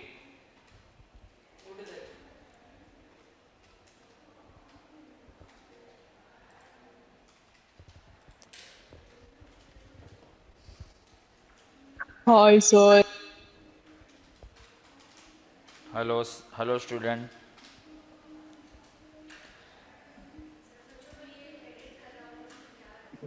Hi, sir.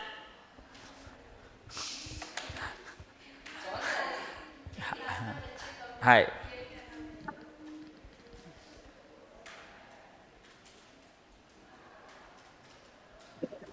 बस डेफिसिट कितना आया 3250। एक बार 3250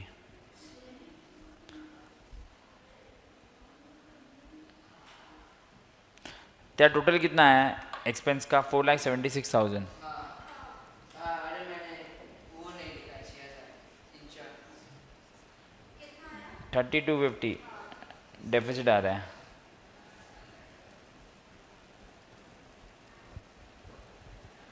और डेफिसिट से 1392,600 पे टैली होगा।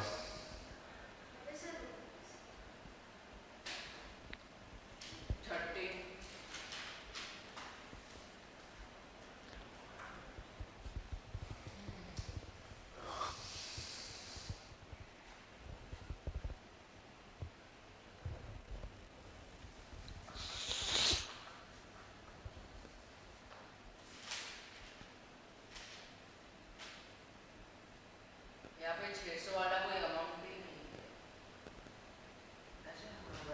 बैंक का फिगर है ना 224,600 और यहाँ पे 1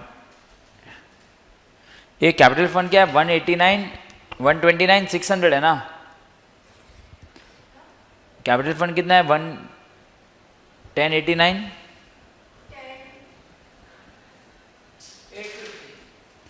एक से ना 1089,850 है बराबर है। सॉरी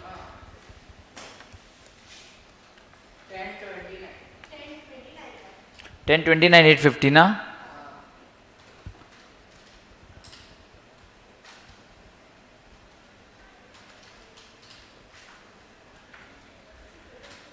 फिर डेफिसिट इसमें से माइनस होगा ना. 3250 माइनस होगा.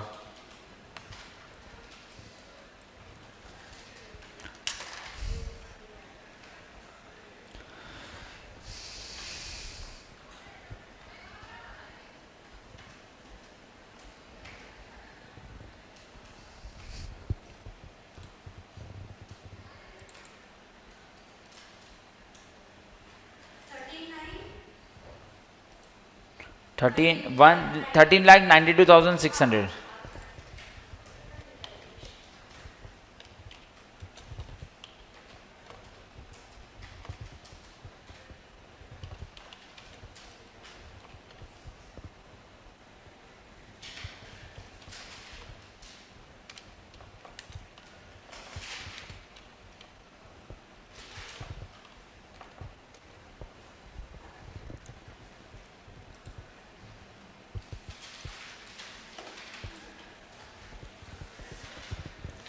अभी हो गया. अच्छा, अभी ऐसा एग्ज़ाम में सम आया था, वो मुझे हो जाएगा. 4 बजे तक हो जाएगा अपना. 4 से पहले करो. किधर जाना है? पढ़ना है. पढ़ना भी ठीक है. मैथ्स देखना है.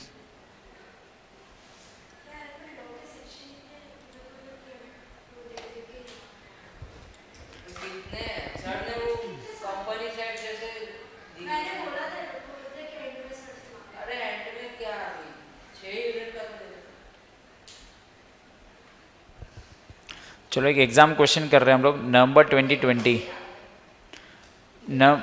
गाइस, नवंबर 2020 ये गाइस नवंबर 2020 ये सम मैं पूरे पेज पे नहीं डाल पाऊंगा. मैं ग्रुप में शेयर कर रहा हूँ नवंबर 2020 का.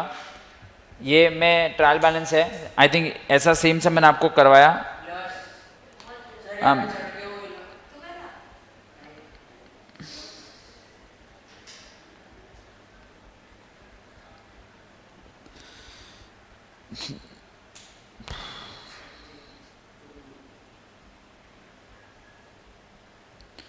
ग्रुप का नाम क्या है? पेपर पैटर्न सब भी आ गया अभी से. कौन सा पेपर? हिस्ट्री भी रहता है क्या? BCom syllabus of history of Mumbai. History of Mumbai. Subject का नाम environment management. Classic of world literature. Please fill the Google form fast. You कुछ फास्ट नहीं, आगे ले गया. चलो ये सम करो. नवंबर 2020. चलिए मार्क्स से मोबाइल नवंबर 2020. ओए फटाफट ये सम करिए. जस्ट मैंने जो सम करवाया था एग्जैक्ट 10 मार्क के लिए आया था. सेम सम करो. चलो मैं बंद करता हूँ.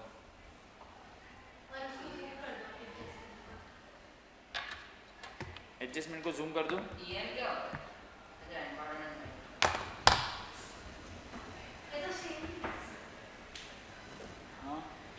सेम है बट एक बार खुद करके बताइए. चलो क्या उसमें तो क्या ही होगा. प्रॉफिट फ्रॉम ऑपरेशन खुद निकाल के बताओ.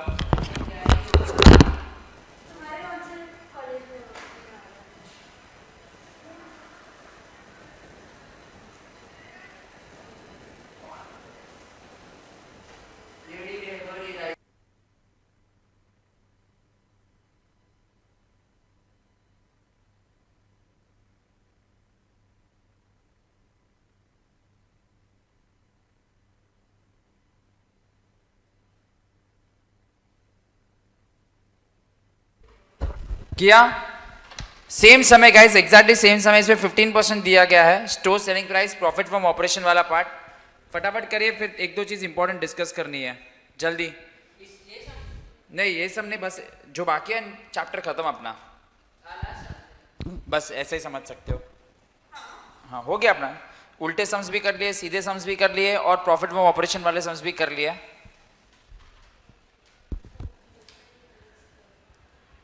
6,31,250 closing stock. क्लोजिंग स्टॉक एक सेकेंड।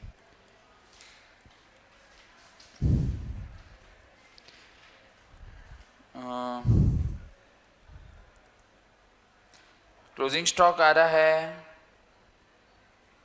1,85,000। 1,85,000। हाँ भाई, ये दिव्या क्या आंसर बोल रहा है? 1,85,000 है। तूने मटेरियल सप्लाइड का इससे सेकेंड इफेक्ट नहीं डाला क्या? ये ट्रेडिंग अकाउंट जैसे बना दे ना, मैंने जैसे सिखाया था तुम लोग को, वैसे ही करो ना, शांति से करो, आ जाएगा।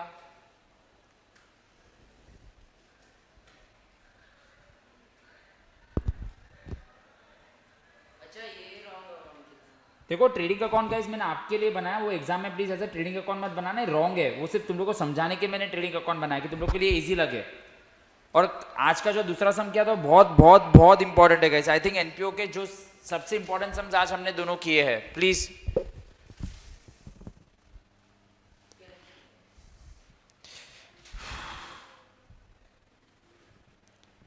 कल भी तुम लोग का लेक्चर नहीं है ना, कल तो सिर्फ टेस्ट है ना।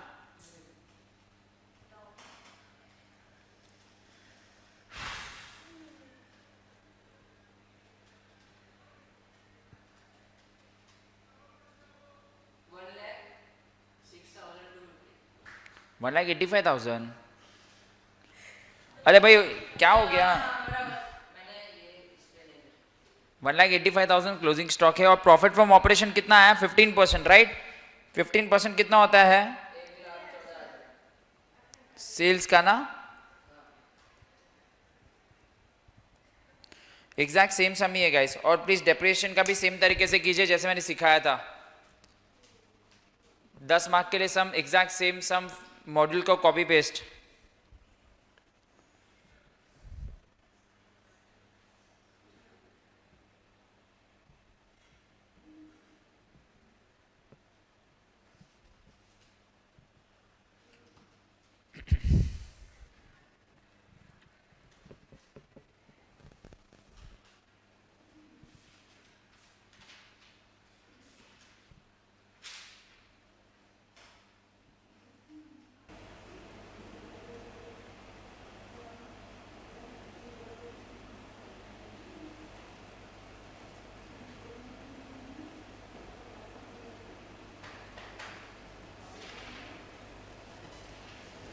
आया कोई आंसर? Any answer? एक बात चाहिए तो मैं यहाँ पे आंसर का, ये लोग का आंसर प्लीज टोटल मत चेक करना बिकॉज नेट ऑफ करके अमाउंट लिखा है। 3,14,500 should come as excess of income over expense. तो स्कॉलरशिप कहाँ जाती है? क्या हो गया? Scholarship sir adjustment adjustment same समय क्या हो गया? हाँ स्कॉलरशिप में तो नहीं पता कहाँ जाती है। कॉलेज स्कॉलरशिप स्कॉलरशिप में क्या हो गया? कौन सा वाला चीज? Scholarship what? स्कॉलरशिप अगर डेबिट में है तो एक्सपेंस हो जाएगा, डेबिट साइड में ना, ट्रायल बैलेंस में तो एक्सपेंस। ये डेबिट साइड वाला या तो एक्सपेंस या एसेट होता है, क्रेडिट साइड वाली या तो इनकम या लायबिलिटी होती है, तो एक्सपेंस में जाएगा।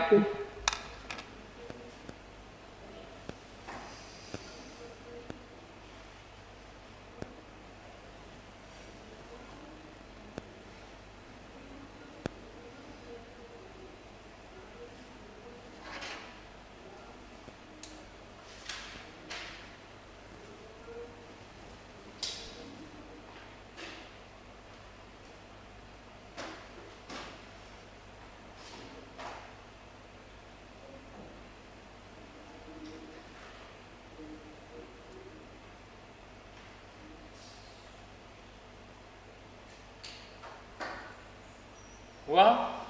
वर्षिता आपका टैली हुआ? हो गया सर। हो गया टैली? अच्छा कृतिका हो गया। नहीं वर्षिता टैली नहीं हुआ, मेरे को आ गया वो 3,14,500। ये रसम तुमने कर लिया है ऑलरेडी, हम सो गए हैं।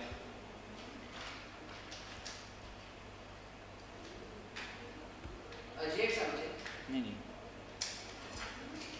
ये एक सम होमवर्क में गाइस ट्राई करना। क्वेश्चन नंबर 2 आई थिंक हुआ नहीं है, सिंपल सम है। क्वेश्चन नंबर 2 अभी गाइस एक चीज़ मुझे आपसे डिस्कस करनी है, बहुत इंपॉर्टेंट चीज़ डिस्कस करनी है। ये 5 मार्क के लिए ना एग्जाम में आ सकता है।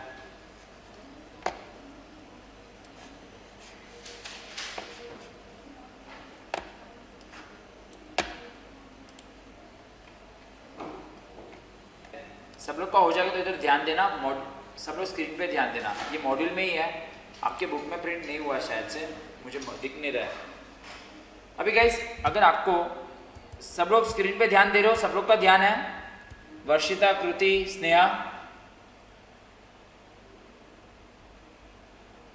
हाँ सर। ओके आपको दिया है from the following information of club show the amount of match expense and match fund in appropriate financial statement for the year. अभी है ना, अभी यूजुअली हमें match expenses paid for the year हम लोग एक्सपेंसेस में लिख देते हैं, एनपीओ में एक्सपेंडिचर में लिख देते हैं, कोई भी फंड को हम लायबिलिटी में लिख देते हैं। Donation for match fund, anything receive for any specific purpose is your liability. और proceed from sale of match tickets हम लोग उसको इनकम में लिख देते हैं, बट वो गलत है। अगर आपको मैच फंड दिया है तो वो तो लायबिलिटी में लिखते हैं, बराबर है। Donation for any specific purpose भी हम लोग अगर लायबिलिटी में लिख देते हैं, बट अगर यही चीज से रिलेटेड आपको proceed from sale of match tickets भी दिया है तो उसको इनकम में नहीं, उसको भी हम लोग क्या करेंगे, लायबिलिटी में क्या करेंगे, और उसके रिलेटेड जो भी एक्सपेंस है उसको भी हम लोग यहाँ से क्या करेंगे, लेस करेंगे। ये भी अलग से एक क्वेश्चन है। अभी समझो एग्जाम में आपको एक 5 मार्क के लिए एग्जाम आया, आपको मालूम है कि ये मैच फंड तो आपकी लायबिलिटी है और डोनेशन फॉर मैच फंड भी उसमें ऐड होगा, बट वो मैच फंड के लिए अगर तुमको टिकट का कोई और इनकम भी हुई तो भी वो किस में जाएगा, लायबिलिटी। और उसके सामने उसके लिए कोई खर्चा भी हुआ तो कहाँ पे जाएगा, नहीं खर्चा होता है हाँ लायबिलिटी में माइनस होगा। अभी आप लोग एक चीज देखिए, ये इसको प्लस माइनस करके देखो आंसर क्या आ रहा है। देखो मैच फंड का कैलकुलेटर में लीजिए, मैच फंड का अमाउंट कितना दिया ओपनिंग, प्लस डोनेशन से कितना पैसा आया 55, तो टोटल कितना हो गया 85, प्लस 20,000 का proceed from sale of ticket तो कितना हो गया। बट मैच का एक्सपेंस कितना है यहाँ पे देखो, तो अगर मैं 1,10,000 को माइनस करूँगा तो लायबिलिटी में -5,000 आ जाएगा। लायबिलिटी में आउटर कॉलम में फिगर क्या आ जाएगा, तो हम लोग को क्या करने का, बैलेंस शीट में अमाउंट नील लिखने का, क्या लिखने का, और जो एक्स्ट्रा 5,000 जो आपका बचा, since since the expense incurred are more than the match fund, the expense remaining expense of 5,000 will be debited to. ये बहुत इंपॉर्टेंट चीज है। अभी आपके एक भी सम में ऐसा कोई भी नहीं है, हाँ सुनो अभी बहुत इंपॉर्टेंट, ये भी ऐसा एक भी सम में आएगा भी नहीं और कोई भी सम में है भी नहीं।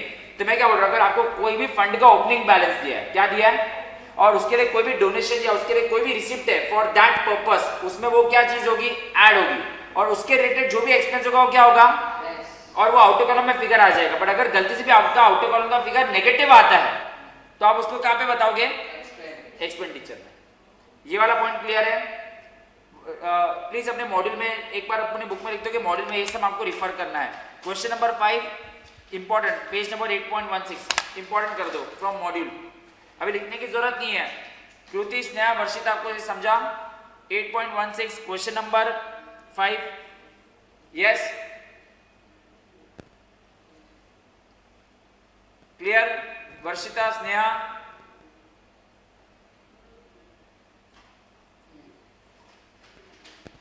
ओके। अभी गाइस एक ही चीज एंड देन अपना ये चैप्टर खत्म, एक लास्ट चीज रह गई है।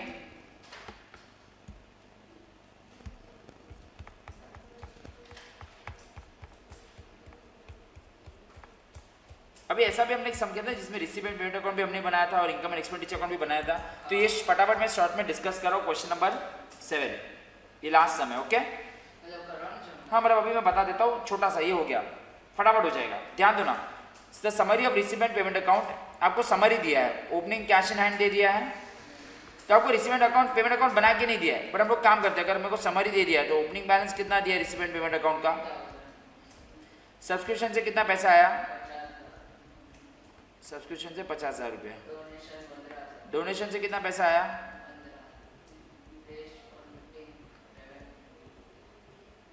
रेस फॉर मीटिंग रेवेन्यू, मतलब ये रेवेन्यू का आइटम है, मतलब ये अपने इनकम में आएगा।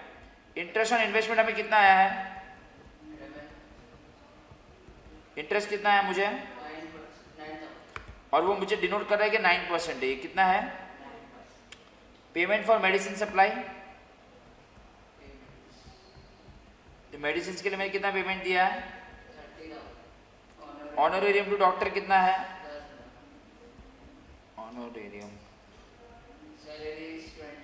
कितना, ऑनरेरियम टू डॉक्टर 10,000, सैलरीज कितना है, सैलरीज कितना है 28,000। सेंट्री एक्सपेंस कितना है और इक्विपमेंट कितने का खरीदा है? चैरिटी कितने का इक्विपमेंट है? 15,000। चैरिटी शो एक्सपेंस कितना है? Charity show expense 1,500। और उससे कलेक्शन कितना हुआ है?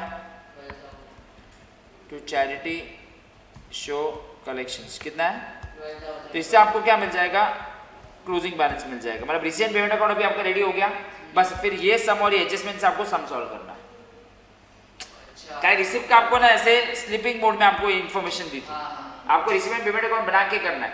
बस ये पूरे सम में एक ही ट्विस्ट है, मैं बता रहा हूँ, बस एक ही ट्विस्ट है।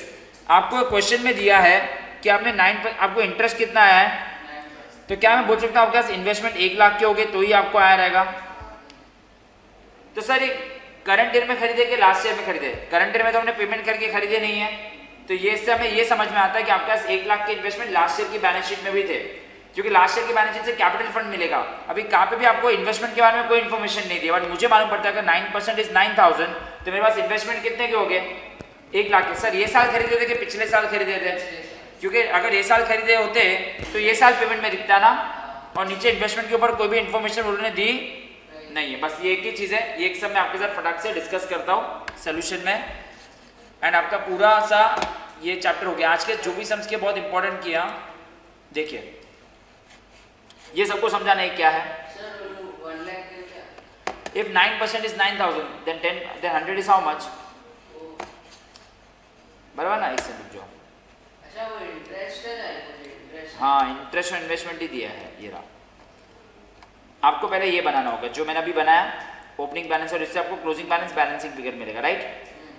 ये कॉपी पेस्ट ही करना था, वो लोग नहीं दे दिया था पैसा आया पैसा गया, वो लोग नहीं दे दिया पैसा आया पैसा गया, बट उन्होंने इंटरेस्ट और इन्वेस्टमेंट में ये क्या बोला था कि आपको 9,000 जो मिला है which represents what 9%। So of course if you have investment then only you can get interest. बस मेरे को खाली ध्यान रखना था कि लास्ट ईयर की बैलेंस शीट में मुझे इन्वेस्टमेंट का 1 लाख रुपया खुद निकालना था। लास्ट ईयर की बैलेंस शीट में सॉरी लास्ट ईयर की बैलेंस शीट उन्होंने बनाई है, हाँ लास्ट ईयर की बैलेंस शीट से ये रहा 1 लाख मिलेगा, फिर इससे मुझे कैपिटल फंड मिलेगा, एंड देन नॉर्मल सम है। कृति, स्नेहा, वर्षिता ये समझा ये वाला सम मैंने क्या डिस्कस किया?